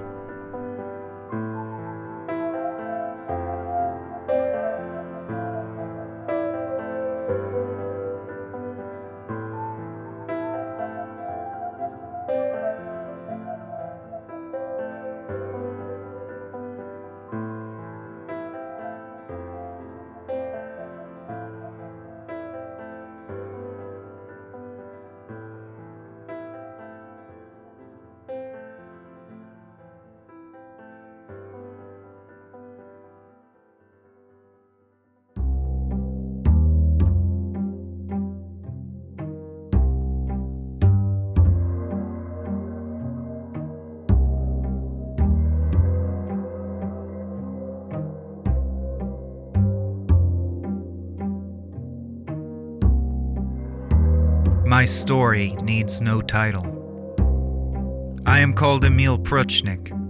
I am Polish. I am a Jew. I am writing this in German, which is not my written language. I do speak it. I beg your indulgence of grammatical errors. I would like you to guess my profession. I wonder if you can. I will give you some clues. I heard once of a class of students who paid close attention whenever their professor stood near a certain wastebasket. I understand that in time this caused their teacher to enjoy being near the basket, not knowing why.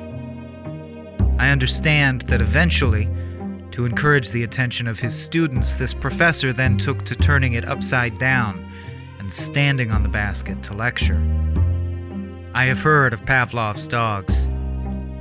I was taken here to Chelmno camp when I was 39. I am 41 now. I have heard it called a concentration camp. I took this to heart. I concentrated. I concentrated on looking healthy when I came off the trains and into the line. I concentrated on looking at the soldiers with confusion, not malice. I suspected they might spare those who didn't accuse them with a gaze. I thought even monsters must not like to be judged. I think I was right. I was sent to work instead of to the gas chambers. I dug corpses and heaped ashes. I knew what I was doing. I'd heard the stories. I starved and watched others starve. I watched many people die. I did not die.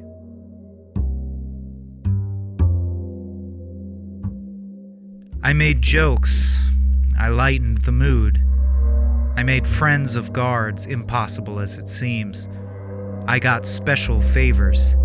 I was given scraps.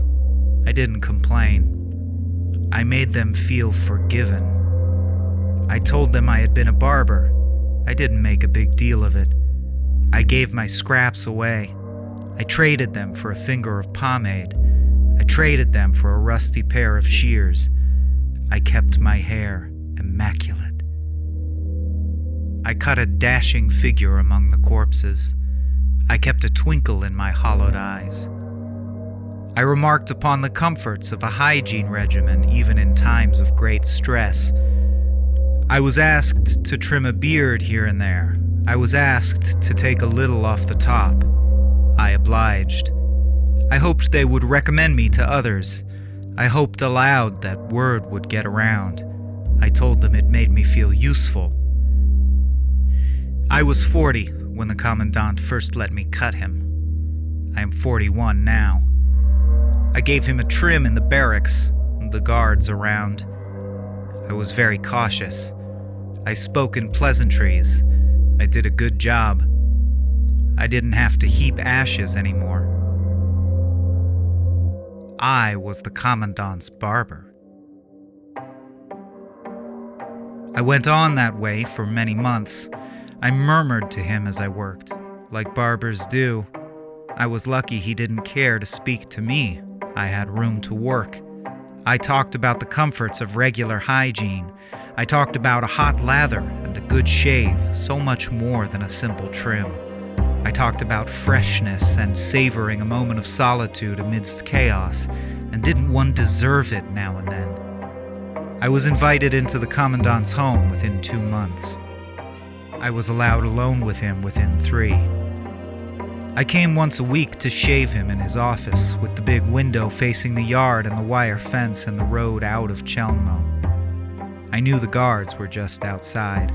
I could not open the window on my own. I put freedom out of my mind. I told myself comfort was enough. I changed what I murmured about instead. I murmured about the joy of music. I lamented the lack of opera in my life. I commended Wagner despite our differences. I complained about the stuffy air and looked out the closed window. I said the commandant deserved better. I was fortunate that he agreed, but I worked at it too. I made it a habit, for one, to hold the razor a bit too tightly. I eased up when we agreed. I gave him the smoothest shave of his life. I made the difference so slight that he wouldn't note it consciously. I made it his little reward when he behaved. I took things so slowly. I got him to open the window after 6 more weeks. I took 5 months to work up the courage. I am 41 now. I am writing this on a paper in the commandant's office. I will leave it on his desk to be found. I came to shave him today. I set the guards at ease. I did not seem a threat. I worked up a hot lather while Commandant Wirth opened the window. I stropped my razor while Commandant Wirth put on opera. I composed this letter in my head while Commandant Wirth took off his jacket and hat. I told him this would avoid getting hair on his uniform, and he grunted in his seat. I told him, "Here we go." I slashed his throat wide open from ear to ear, and he made a hissing sound through the open space. I didn't enjoy it, but I am proud to have faced my fears. I'm pleased the opera seems to have drowned out the noise. I have donned the commandant's cap and jacket. I am about to climb out the window. I do not know if I will make it past the gates. I do not know if I will survive this war. I only know that Commandant Wirth will not. I hope that you who read this understand how feeble is your grasp. I hope you know your end is coming soon. I hope you see the hate in the stroke of my razor. We were never friends. Have you guessed my occupation? I was a judge. Emil Prochnik.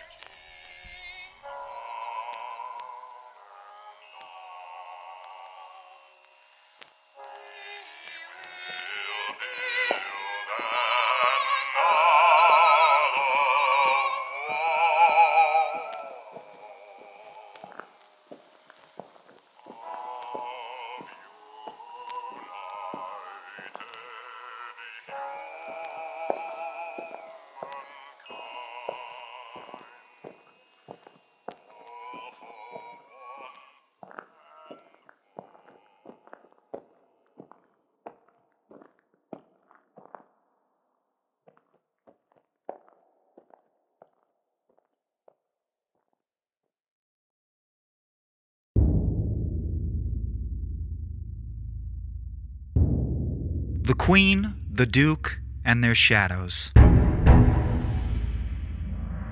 Time was getting short. Sam could sense it. He felt the heat like a living thing in the air, crouched, another of the jungle's innumerable predators. Sweat clung to his bristled mustache and glistened on his bulging arms, which sprouted at the shoulders from a filthy khaki vest. He was short of breath often now, and hunger pangs had become a familiar presence. They were comforting in a way, he thought. As long as he was hungry, he knew he was still alive. Sam pulled back a screen of bamboo, each stubborn shoot more than an inch in diameter, and held it there, bicep tensed. A chipped machete dangled in his right hand, and he used it to motion Lorelei through the opening. Lorelei seemed completely unaffected by the heat, or even by the peril of their situation. As she bunched the loose layers of her white chiffon gown about her waist and stepped past Sam, she smiled widely at him. Her brow was free of sweat, her eyes blue and sparkling. Even her dress looked as it had the moment they crash-landed on the island so many months ago. "This is fun," she said. Sam scowled.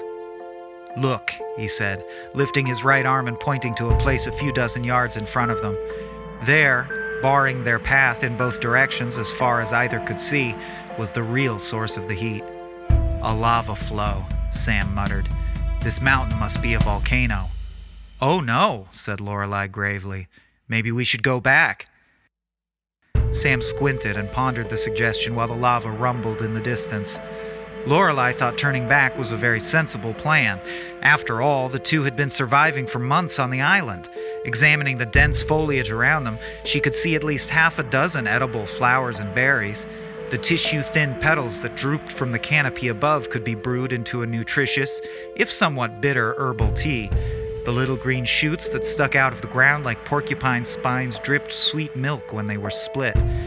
They could veritably gorge themselves on the clumps of round red berries that seemed to sprout from bushes by the handful. Just then, a toad squirmed from underneath a rock by Lorelei's feet. She squealed in delight. It was wet and dark green, with ribbons of black like swamp water running down its back. Its bulbous eyes rolled around, trying to look at the whole jungle all at once. "Look!" screamed Lorelei. She squatted down, forgetting to bunch up the hem of her dress, which brushed the muddy ground. Sam turned on his heel and knelt down as soon as he saw the toad. "We can eat this," said Lorelei. The toad looked at her and hopped once towards the bamboo stand. "No," said Sam. "Look closer. See the horns and the red skulls on his belly? This is a really poisonous frog." Lorelei examined the toad more closely, and sure enough, spotted tiny red skulls like pieces of confetti laminated onto the toad's slimy underbelly.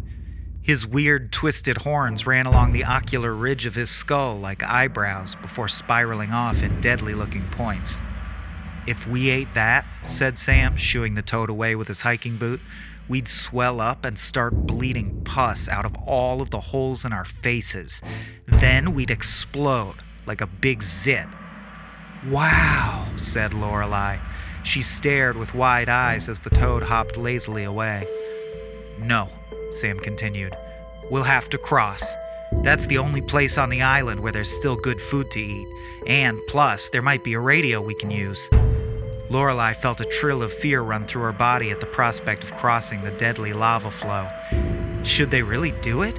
She smiled again, deciding, and as she did, the drooping flowers and little green shoots and red berries all wilted and shriveled at once from the heat, becoming little more than hard brown clods of dried muck stuck to the trees.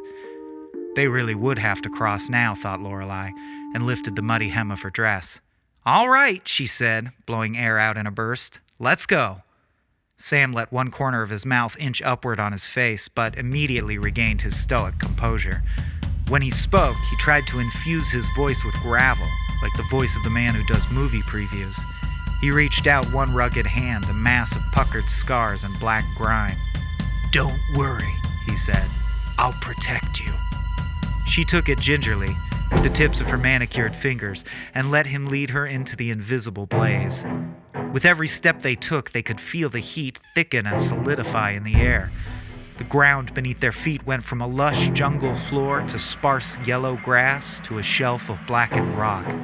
Several times, Sam helped Lorelei hop over fissures where the rock had heated and split.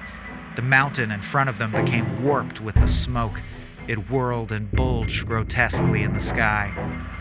"It's so hot," said Lorelei when they reached the edge of the flow.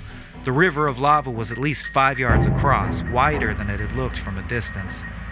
"There," said Sam, wincing from the billowing heat. "We can cross there." He pointed to a broken line of boulders peeking up from the rumbling lava. Each was blasted black with heat. Each rounded like the backs of an impossibly slow, impossibly enduring family of turtles. Lorelei nodded once, and they picked their way as close as they could get to the first boulder. It was only about 4 feet away, but the intense heat and smoothness of the rock made it a frightening jump. Sam went first, taking a few steps back, then rushing forward and leaping, swinging his arms in perfect counterweight to his body. He landed in a squat, looking back at Lorelei. "Come on," he said. He had to raise his voice to be heard over the constant rumbling of the flowing rock. Lorelei stared down into the magma. It glowed cherry red, bathing everything with gaudy malevolence. She shivered and squatted down at the edge of the cliff. A yellow bubble burst just a few feet below her. She reached out an arm. "Grab me, pull me over," she said. "It's too far," said Sam, but he reached out his arm nonetheless. Lorelei took a deep breath and felt the hot air inside of her. Holding it in, she stood up straight, held up her dress, and hopped toward the boulder. She landed at an angle and immediately lost her balance. One of her arms stuck straight out into the air and started turning like a propeller. She screamed, and Sam lunged forward, grabbing her around the waist. For the barest of moments, she was sure both of them were going to plunge into the river of fire. Then she felt her weight slowly pull back toward the center of the rock and regained her feet. Sam let her go. "Whew," he said. That was a close one. I saved you. I would have made it, she said. She could still feel her legs quaking. All right, said Sam. Then you can go first this time. Lorelai hadn't expected that. Sam leveled a smirk at her, and she felt a new heat well up inside of her. She just stuck her tongue out at him. It's just a stupid jump, she said. I can make it. Try it, said Sam. The next boulder was closer than the first had been from the shore, but its peak was at least 2 feet higher. Lorelai looked over it sagely and told herself how easy it would be. Well, go on, said Sam behind her. Don't rush me, she snapped. She licked her finger and stuck it in the air because she had seen someone do that on television once. She felt the hot wind dry her finger out almost immediately. Okay, she said, I'm going. She took a small step backwards, bumping into Sam. Then, with all her might, she heaved herself out away from the rock and up, let go of her dress, focusing instead on grabbing a hold of the next boulder. She was in the air. She swam through the heat. Sam watched, grinning. He could already tell she wasn't going to make it. When she reached the next rock, she was too low, and her belly slapped into the hard surface. She let out a grunt, and her hands scrabbled desperately on top of the boulder, trying to get a grip. She slid down the rough face, her dress pulling up around her waist and a sharp pain in her stomach taking her breath away. She whined, the beginnings of a sob, but Sam couldn't hear her over his own laughter. I told you so, he shouted, waving his machete around. Lorelai fell, and the lava sucked her in with a soft plop noise. She cried when she hit the surface, her dress bursting into long blades of flame. A hiss rose, and a terrible smell as she both sank into the magma and was devoured by it. Her skin charred and hardened like a burnt marshmallow, becoming black and starting to crack like the rock shelf she reached vainly toward. Seams and then splits spiderwebbed up her throat and onto her contorted face. She looked like a smashed black windshield. Then an eddy in the flow sucked her deeper, and she disappeared almost entirely. In the end, all that remained was her forearm, dripping globs of melted fat that hissed and skittered across the surface of the lava, trailing white smoke. The skeleton revealed, her wrist and then her hand sank into the fire and were gone. Sam stomped, laughing. Tears stood out in his eyes. Told you so, he chanted, hopping up and down on his perch. Lorelai stood up, now a fired mass of bone, burnt flesh, and tattered dress, thigh-deep in the lava. Shut up, she yelled. She was sobbing, her skeleton face twisted and clenched. Her cheekbones were wet with tears, and her stomach ached from hitting the stone. When Sam saw that she really was crying, he stopped dancing. He got suddenly nervous, remembering the last time he had made Lorelai cry, and the endless hours spent locked in a dingy cell. He tried to talk deep, like his father. Don't be a brat, Lorelai, he said, hopping down into the lava. You're fine. I hurt my tummy, she said. You said you would protect me, stupid. Sam let his machete drop from his hand and get eaten by fire. He bent down so that his face was inches from hers. Let me see, he said. No, shouted Lorelai. You'll just make it worse. Let me see, he said again and reached for her dress. Don't be a brat. It's probably nothing. Lorelai sniffed and looked at him, then lifted her gown up, revealing a small red patch on her belly. Sam gasped. Uh-oh, he said. What? Said Lorelai. This is pretty bad. It looks like when you went in the lava, you got a sickness from it. Look, you've got a rash. He pointed to her tummy, and Lorelai bent her neck to see. If you don't get the cure fast, he said, it could spread. That's stupid, said Lorelai. Nuh-uh, said Sam, and only I have the cure. I brought it in my pocket in case this happened. Lorelai stared at Sam in the eyes. The lava flowed around them. I don't believe you, she said. Show me. Then Sam exploded. Every part of him burst at once, as if he had been made of water balloons all along and just now been stuck with a pin. A Sam-sized blob of bright red paint was all that existed where he once had been. You have to catch me first, he shouted, and the red smear streaked away across the canvas. Lorelai turned herself into a splash of blue paint and raced after him, the pain in her stomach already forgotten. Sam left streaks of himself as he raced back onto the shore and rocketed into the stand of pine trees, each represented by a vertical blur of brown and green, a single mad stab of the brush. His scent and sounds billowed out behind him on a crest of red and drenched the fabric wherever he went. Lorelei tumbled after him as quick as she could, staining his trail a twilight purple. Both of them bled out into the surrounding space. Lorelei looked down as she ran, watching the colors fall under her massive blue. Her black shoes left puddles with every step. The ground was awash of deep ochres, brilliant greens, and lively yellows, all moving too fast to be caught. She looked up just in time to see Sam bank off of a tree, leaving it splattered red, and run up the slant of a gray trapezoid. He vaulted off the peak, whooping, and a million brown birds blossomed from the trees. She watched them flap their wings in slow motion, rising into the blue gradient at the top of the painting. Each left a brown smudge as it flew, an afterimage at every step, so that Lorelei could see a million confused tubes of feathers and feet rising from the tree, burrowing into the sky. The tips of the birds' wings etched slow, rolling waves in the air.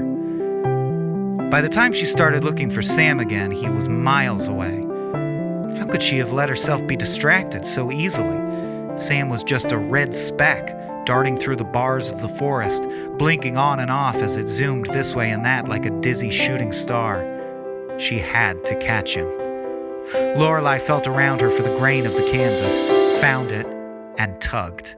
It ruffled, and she got a handful of the forest and yanked as hard as she could.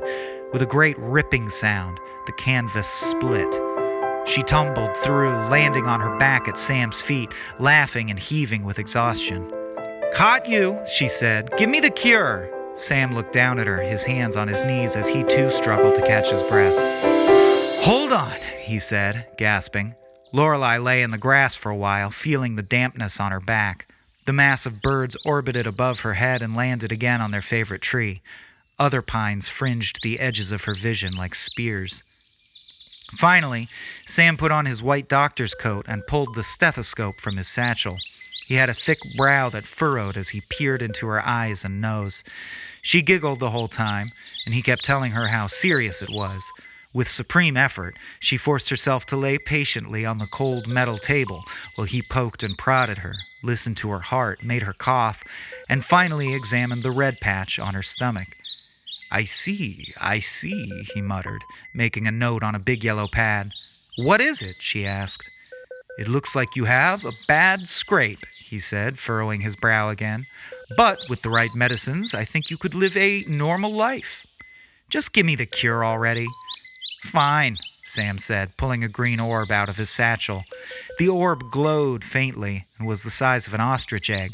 Sam cracked it above her bare stomach, and a glowing green liquid poured out like syrup onto her. "All better," she said, getting up off the table. "Now it's time for the tea party." Sam groaned. "You promised," said Lorelei, already walking toward the distant hilltop. Sam turned himself into a hedgehog for a while, snuffling in the dirt and following faint scent trails, rolling in the warm sun.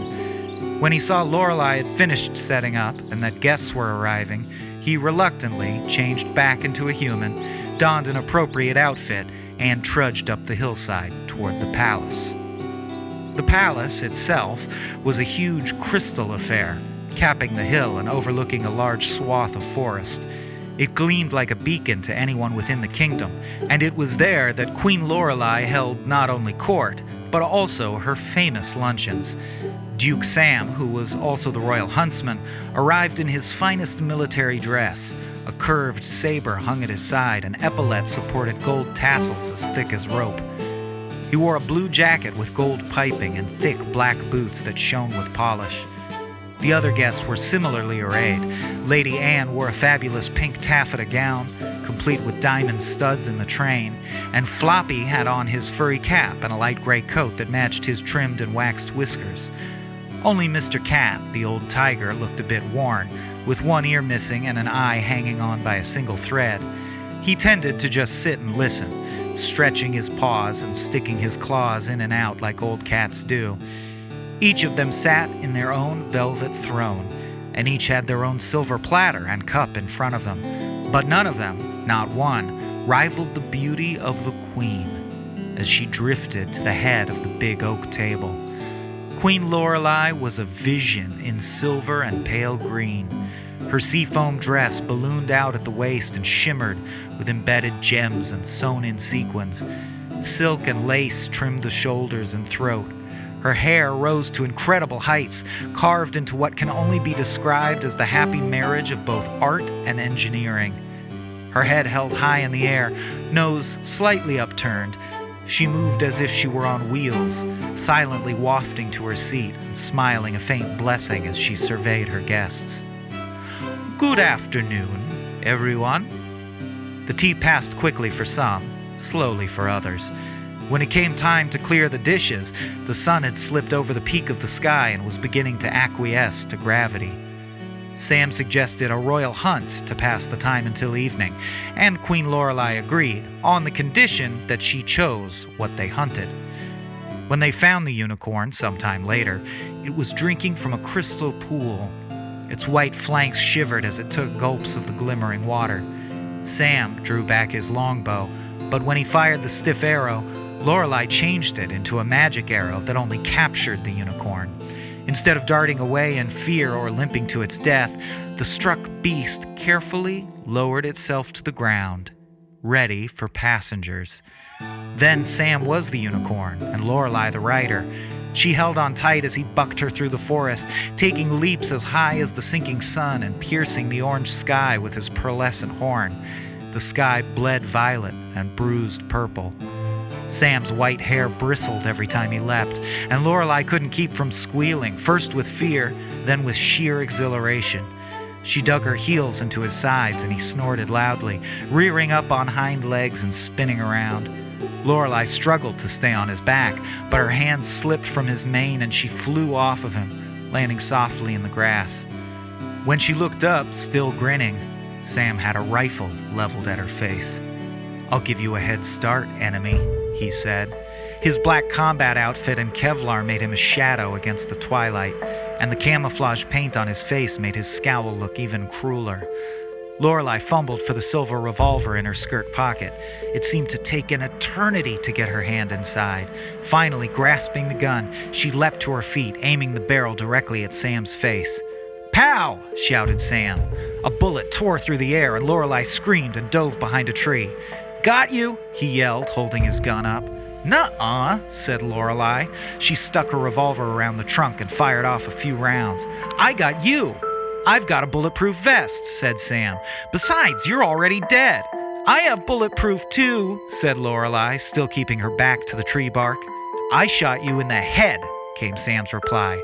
"I have bulletproof head," said Lorelei. "That's stupid," said Sam. Without saying anything, Lorelei swiveled back into the open. Her hunch had been right. Sam had his rifle lowered. Pow! Pow! Pow! The revolver cylinder turned and spit out 3 no-dodge killers. The muzzle flash lit up the dusk. The sound was tremendous. Lorelei could feel the violent explosions pushing the gun into her palm. "Ricochet!" yelled Sam through the haze of acrid smoke and gunpowder. Before Lorelei could say another word in protest, they both heard a sound that made them drop their weapons into the smoke. Their names rang out, clear notes in the evening air. Looking toward the sound, they could see the yellow rectangle of light in the distance, their beacon home. Sam and Lorelei looked at each other. Night rose suddenly from the ground like octopus ink, chilling them, turning the sky to stars. The trees changed their colors all at once, too. The smells turned to night smells. Together, their noses tingled with the cold. Each felt the emptiness in their stomachs. There the beacon shone, calling their names again, long and loud. "Race you," said Lorelei, and she was off, with Sam in hot pursuit. They burst from the tree line and sped toward the light, the door in the house at the bottom of the hill. Sam became a spaceship. His arms hardened into plexiglass and ceramic, outstretched, jet boosters firing from behind him in a blaze. His eyes widened into a viewplate and his nose grew into a red cone. He careened left in a wide arc, locked into an eccentric orbit that would send him inevitably tumbling through the doorway. Over his right wing, Lorelei grew red feathers as she ran. They shot out of her skin until they swallowed her, crimson hues that defied the dark. She flapped her wings once, twice, then soared toward the light. They flew into the house, and the door shut. Only a little light seeped out under the frame, and eventually this too was extinguished. Later, Sam and Lorelei slept. But outside their room, the silent shadows they had cast that day awoke, and one by one gathered together at the edge of the woods. Then they started to grow. They grew round eyes and big bodies. The trees whispered and swayed with each of their gargantuan breaths. They became dark gods thronging the sky, jostling one another as they bent down toward the tiny house, listening intently to the dreams that rose all night from the little chimney like blue smoke, remembering and rehearsing their parts for tomorrow.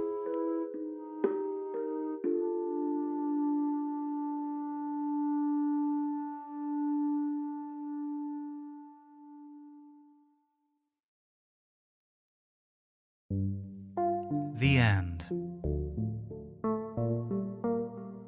Matthew scooped 2 lumps of cold orange deliciousness into a pair of ceramic bowls on the kitchen counter. The sherbet cooled in his metal scoop, bowing before the distorted reflection of his face on the surface. It was a color not found in nature, but nonetheless inviting. He plopped the ice cream into small yolk-yellow bowls Bahati and Asha had given May and he as a wedding present. They were valuable. Real ceramic was hard to come by, and Matthew and May only used them on special occasions. Ice cream for breakfast? May stood on the threshold between the kitchen and bedroom, wearing a black silk robe that made her an ink stain on the paper whiteness of their apartment. "It's the end of the universe," he said, pushing her bowl to the edge of the faux granite counter. "I don't think anyone will mind." May stepped down into their sunken living area, felt the grass floor embrace her. The light in the apartment was pale and yellow, a simulated dawn that flowed out of a million microscopic filaments embedded in the walls. The stool in front of the kitchen counter sank ever so slightly into the grass as May sat. She laid a hand on her swollen belly. It felt silk and black. "I smell eggs," she said, and all the thoughts of life and death she had ever thought before blossomed somewhere in her head and stomped off down a dark jungle path. Matthew made an affirmative noise around the ice cream-filled spoon in his mouth. He took the spoon out. "Delicious," he said. Then, "Yep, eggs and ice cream." He looked at May and smiled without his eyes, so that she could tell he was only smiling to get her to smile. So she smiled.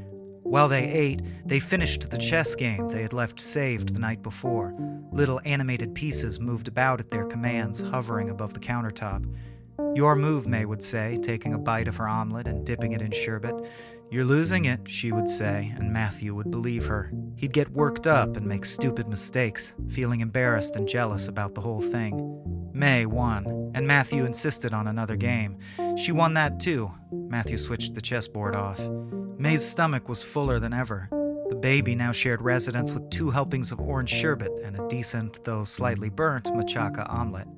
She felt the fetus kick a little in protest or in thanks. She and Matthew sat in front of the vid screen in their living room. It was turned off, a black mirror.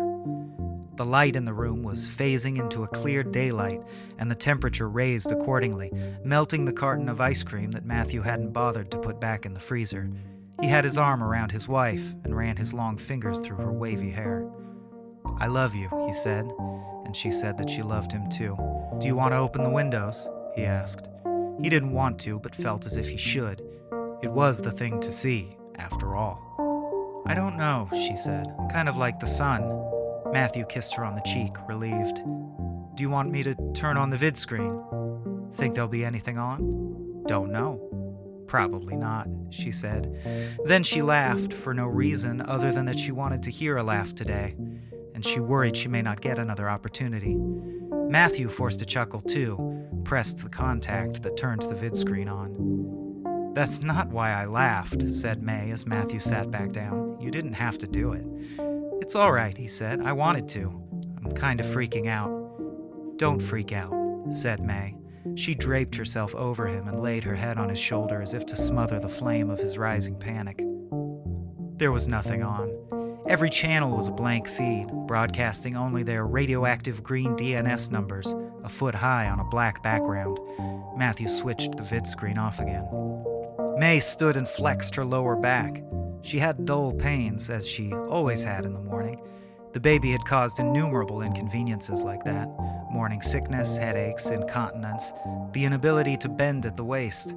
All that, thought May, and she would never even get to meet the little person inside of her. All she would ever know of their child was what she knew of it now, that it was alive and hungry, that it wanted to live. That was enough, she decided, having no other choice. Matthew had donned his work outfit that day, a pair of khaki slacks, a white button-up shirt, and bare feet. He habitually wore almost the same outfit every day, even though he worked from a home office. It was the one ritual he had allowed himself to cling to and keep intact, despite the coming end. Smiling, with his eyes this time, Matthew wrapped his long arms around May and ran fists up and down the small of her back, working out the kinks wherever he found them. "Where does it hurt?" he said, and May could very distinctly smell the morning's breakfast on his breath and his familiar scent beneath. "Everywhere." "Aw," he cooed. "I'm sorry." He hugged her and she let herself fall against his chest.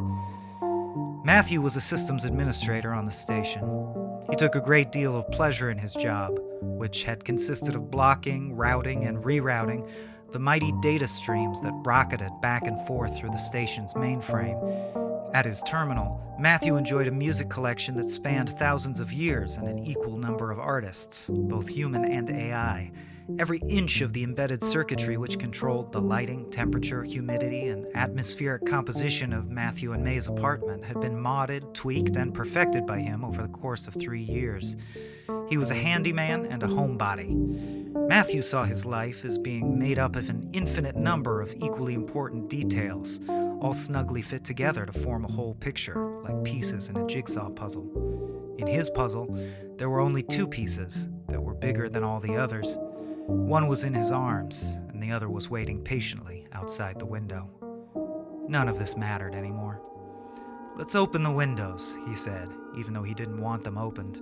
May moaned into his chest. She knew what Matthew was doing, getting himself worked up needlessly. She lifted her head and said, "Don't. The sun is fine." Matthew hugged May tighter. A wave of utter despair washed over him then, an abyss rushing upwards. For a moment, he didn't know who or what he was. He was simply panic, incoherent resentment at the unfairness of what? Everything, nothing. Waves of grief and rage were subsumed in a burning cold numbness that froze the inside of his skull and threatened to crack it like the spring thaw. But it passed, as everything does. The feeling had lasted about 6 seconds. "I want to open them," he said. His voice was far away. "I think it's good to." May didn't say anything this time, so Matthew crossed the room to the eggshell wall that comprised one side of their living space. The wall glowed faintly yellow, where the fiber optic filaments had been installed. A billion lights at the end of a billion tunnels, enough false hope for all. May turned away as Matthew passed his hand over an inset panel. She walked to the kitchen counter and sat down on her stool while the wall slid up into the ceiling with startling grace and speed. She tipped the ice cream carton toward her. It was almost gone, and what was left had turned into orange soup. She lifted Matthew's spoon from the bowl he hadn't cleared and ate some of the soup, feeling a comfortable queasiness coming on.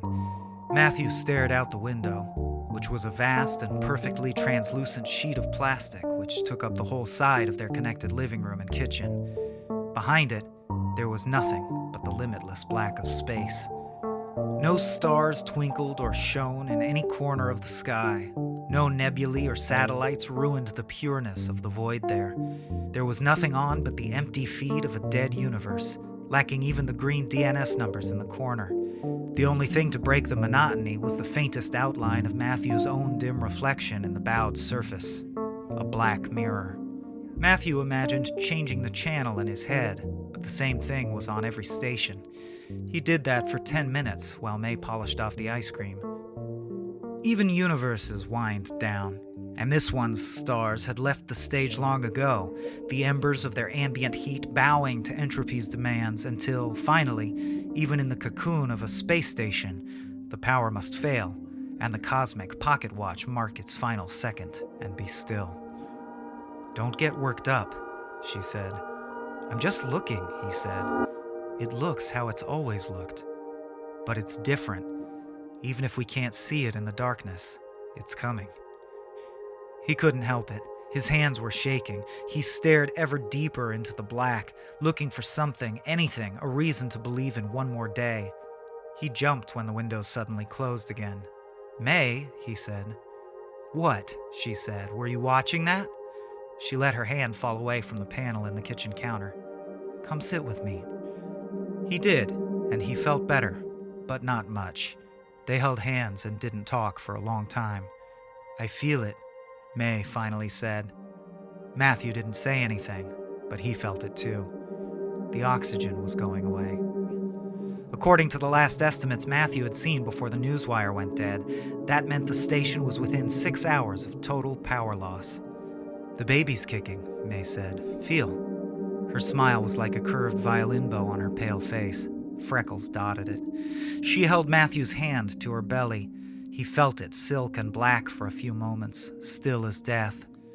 Then a kick, a little struggling sign of life within the darkness. He smiled, too, into the deep well of May's eyes.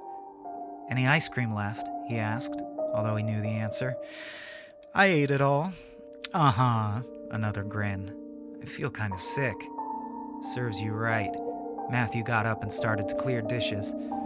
"Are those the bowls Asha and Bahati gave us?" May asked. "Mm-hmm." Matthew set them in the sink. The sound of the stone hitting the metal basin reminded him that these were real ceramic. He was so used to hearing the nothing sound of hard-molded plasticware when he set dishes down. This moment represented a singular sensation, he thought. The creation of a novel sound he found enjoyable at a particular point in space-time.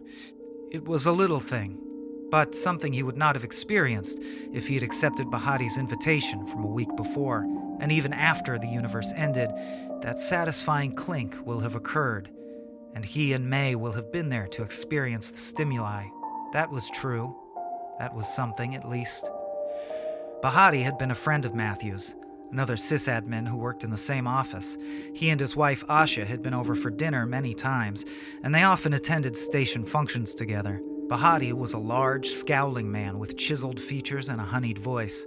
Asha was a slip of a thing, with coarse black hair and painted black fingernails that she had a habit of tapping on countertops. Asha was sterile. Sterility was an exceedingly rare condition on the station, but a 1 in a million genetic defect coupled with a 1 in a billion screening malfunction on the part of onboard maternity computers had allowed Asha to come into the universe without the puzzle pieces required to make offspring. She and Bahati had never adopted, and never talked too much about it. Matthew recalled the message he'd received from Bahati when the net was still fully up and he was still working shifts. The subject line had been simply, "Invitation." Matthew and May had fought that day. Matthew had implied that they might consider aborting the baby to make her final weeks less physically unpleasant, and May had thrown a clock at him, so he was in a particularly foul mood. The next day, the last day the newswire was up, a placid newsperson reported mildly on the impending end of all things, as if they too would not die gasping for air, along with everyone else on board.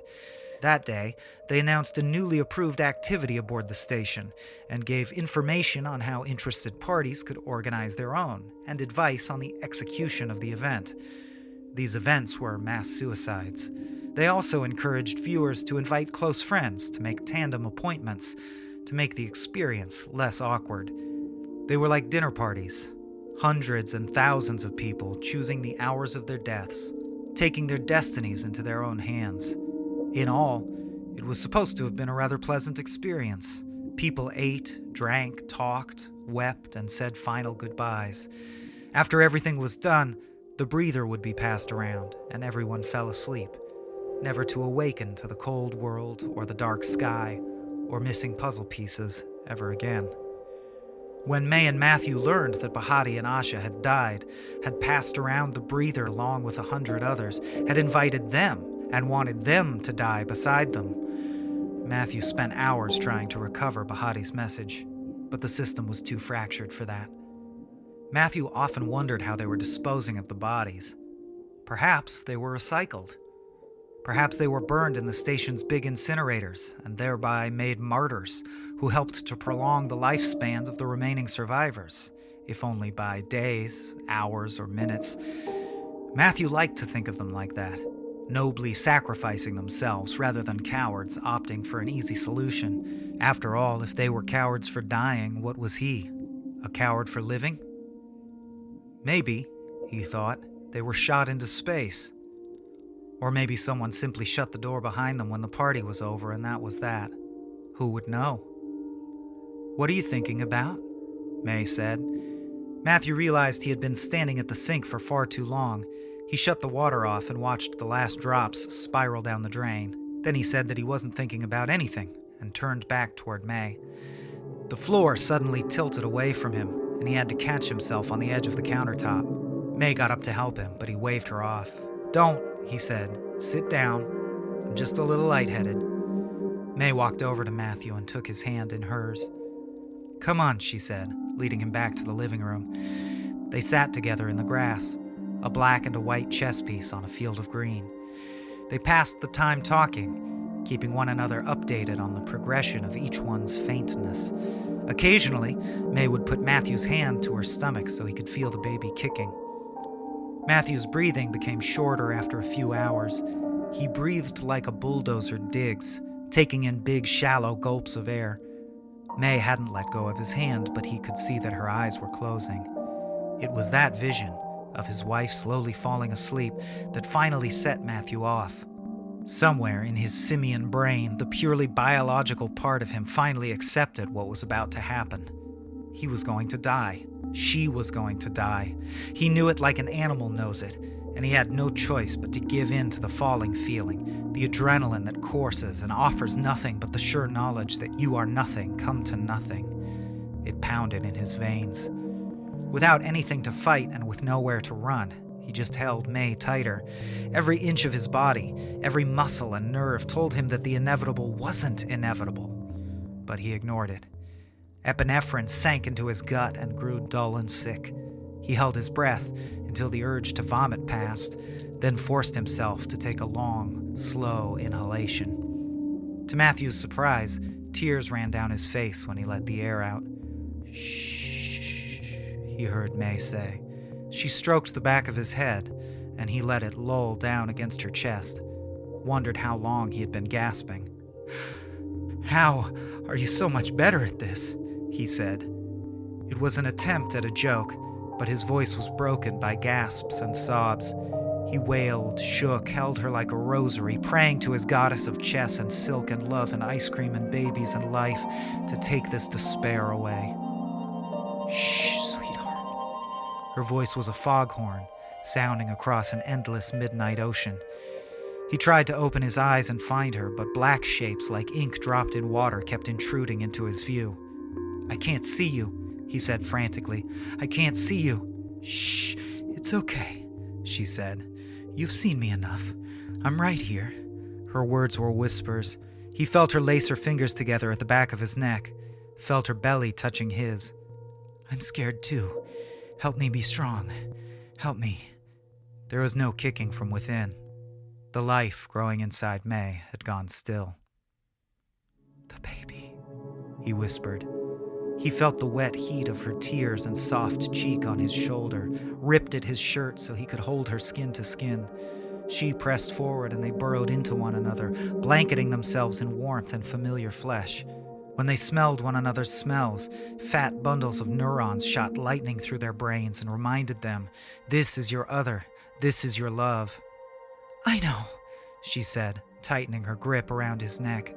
"She stopped a while ago." "She," Matthew whispered. By the time they had known May was pregnant, the medical bay had already been decommissioned as an energy-saving measure. They had had many long talks about what sex the baby might be, while lying in their bed amidst the cool blue light of a perfectly simulated night sky. "It's the end of the universe," said May. "I don't think anyone will mind if I guess." "I miss her already," he said. He cradled his wife as she screamed for the death of their child, and despite it all, he found his strength rising in the moment of her weakness, an emergency reserve only her pain could have roused in him. Matthew did what he thought he could not, and was strong, and comforted his goddess, who was so much braver than he. He closed his eyes and pictured every exquisite detail of her face as only he could. "I can hear your heart," said May. She waited for her moans to stop before she went on. "It was worth it, anyway," she said.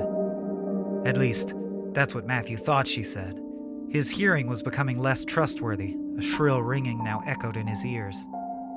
"I'm not sorry," he thought she said. So he said, "Me neither." Matthew's breath had become short and ragged again by the time May's grip on his neck loosened, relaxed, and released. She collapsed into him with her full weight, and he let himself fall back onto the grass with her on top. She was dead now. He would be soon. The time in between would be very difficult, but he would need to experience it anyway. Those were the rules. She was still warm, and he loved her very much. It seemed terribly unfair of him to be bigger than her, to have lived just a minute longer. He hated himself for it. At that moment, the moment he knew that his wife had become entropy, Matthew felt as if he were made less than weightless, ripped from his body. Skimming across the ceiling, a part of the electrical systems now, he looked down on the two of them, locked together, the puzzle on the floor. He watched from above with unclouded vision as Matthew lifted May from himself and carried her to the living room wall. He saw his own shaking and suffocating body collapse against that wall and run its hand over the embedded panel there. He saw the window open without a sound. Matthew returned to his body then, pulled air into himself with detached habit, and leaned against the glass. He looked through the ink black of his failing eyes at the silk black beyond the wall. His hand was on her belly. She was still warm, still warm. As no one watched, Matthew spent the last moments of his life scratching and hammering and clawing at that black window. He moaned his violent despair into a bottomless pit. He fought and raged. Matthew kicked at the glass again and again, knowing that if he could just break through, could ride out to meet death, complete the puzzle and get a good look at it, capture the final piece without it capturing him. He heard again, loud inside his own chest cavity, the words that May had said when she died. She had answered the only question that a living thing in pain and despair cares to know the answer to. She had said that it was worth it. He chose to believe her in that moment. It was his first true act of faith. So he had hope, or maybe he was delusional. There was no one left to decide which was which. With his final breath, he kicked again at the staggering darkness.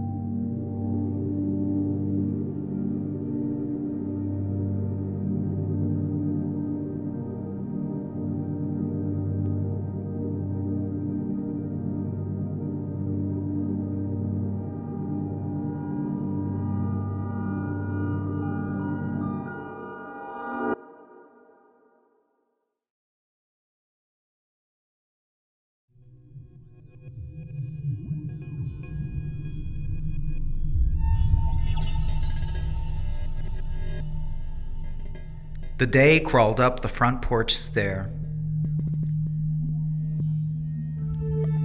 The day crawled up the front porch stair to die. It bled its vital reds into the air, to stain and bruise our underwater sky, purple, orange, black, and silver there. You crushed its rib cage neath your tender rocking. A stench of sunset burst in all directions, a paradox of talking and not talking.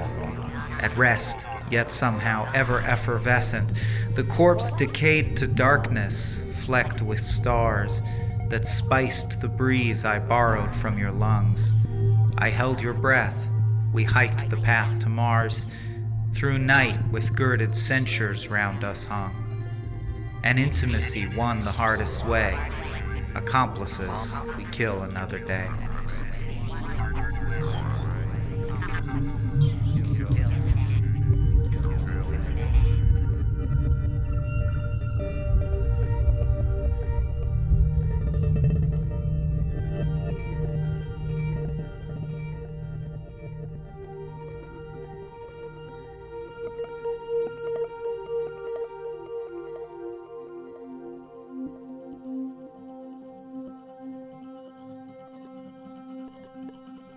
Trimites versicolor. The spray foam fungus that sprang from the cleft in the dead poplar's trunk, that toothly stump had withered, ached, dried, and split, sputtered, sparked, flared to life, orange and fluorescent, flickered, devoured, grew and paled, became a silver crown, a frozen flame, searing, filling, healing the wound, a white blaze atop a torch, passed from one ancient life to the next.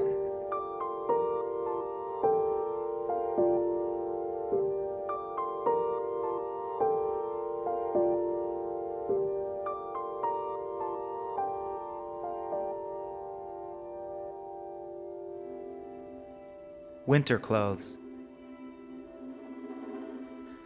I love you best in winter, when the cold bites my skin, and I throw your legs around me like a scarf to keep the heat in. When I hold your hands like mittens, your hair a fur-fringed parka, I drape over my shoulders as the cobalt blue sky darkens. Your kindnesses like earmuffs.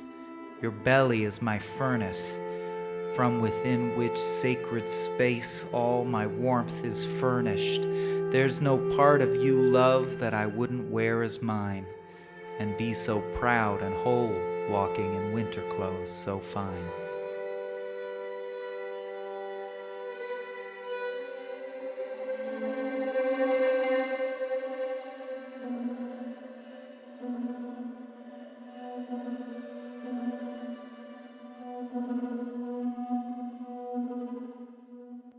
We know darkness. Who are we to doubt the truth, while trees sing green and feed on summer storms? Who are we to suffer, while waves make moan, bereaved of lesser wards? How can we know lonesomeness, while mountains sound their trumpets in support? How can we know darkness, while the sun shouts love and life with bluntest force? How can we seek meaning, while choral whirls of stars swarm naked warmth and chord whose forms resolve a flocking, tolling, dawning? Who are you to doubt the truth, when one song thrums and crashes from that universal source? Of course, of course, of course.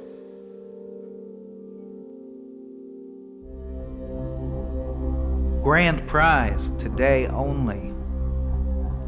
In my dream, the bowstring croaks. I zap that golden apple off the shoulders of giants, breezy with eyes closed. All the plebs applaud and there's money in it. Maybe mommy hugged me too hard, 'cause now I can't feel free without enough restraint. Love plus death is mud, but just on those days. Hey, do you validate? Ambition envies me, boy. Competition pries my birthright out the jaws of privilege. Guilty little doll, top bunk baby, ogling stick-on scars. Jealous much? Wasn't it a promise?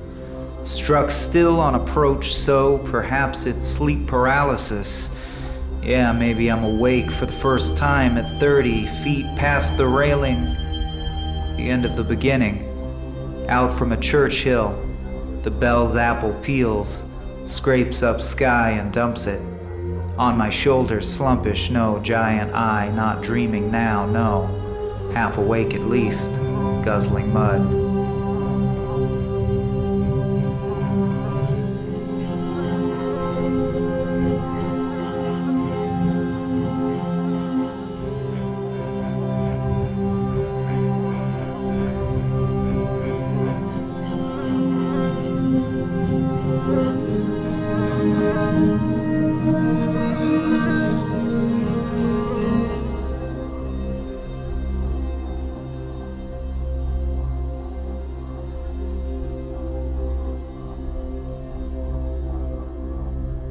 Negotiations.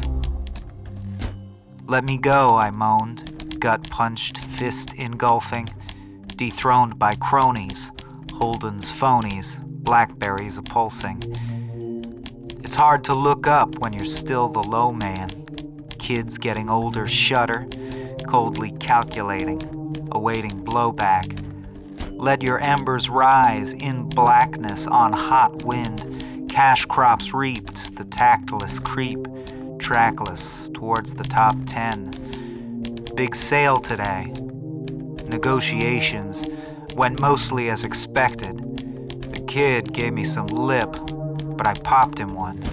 Undone, disillusioned, corrected.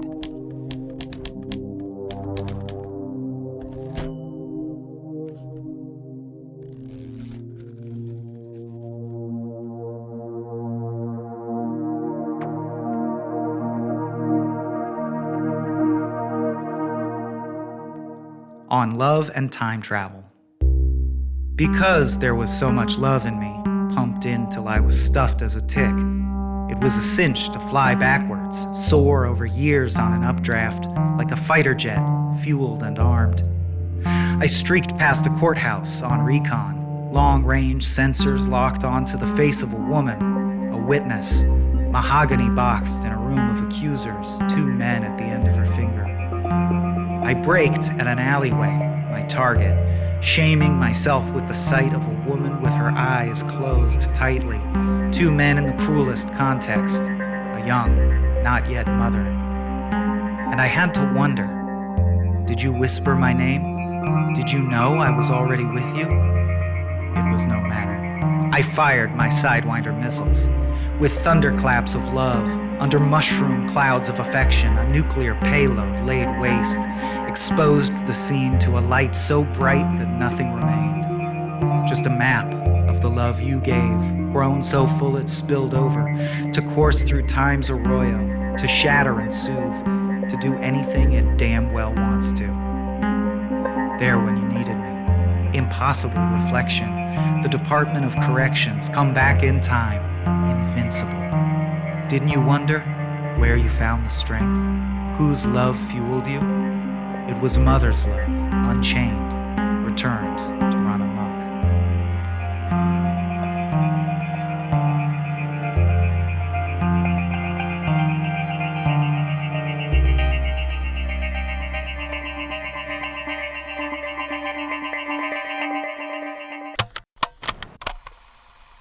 There's not a sound in the universe except for John's strained whistle. The song they sing into the trap is the fish. Bird plucks the chip out of the sky, and it... A wild and roving eye.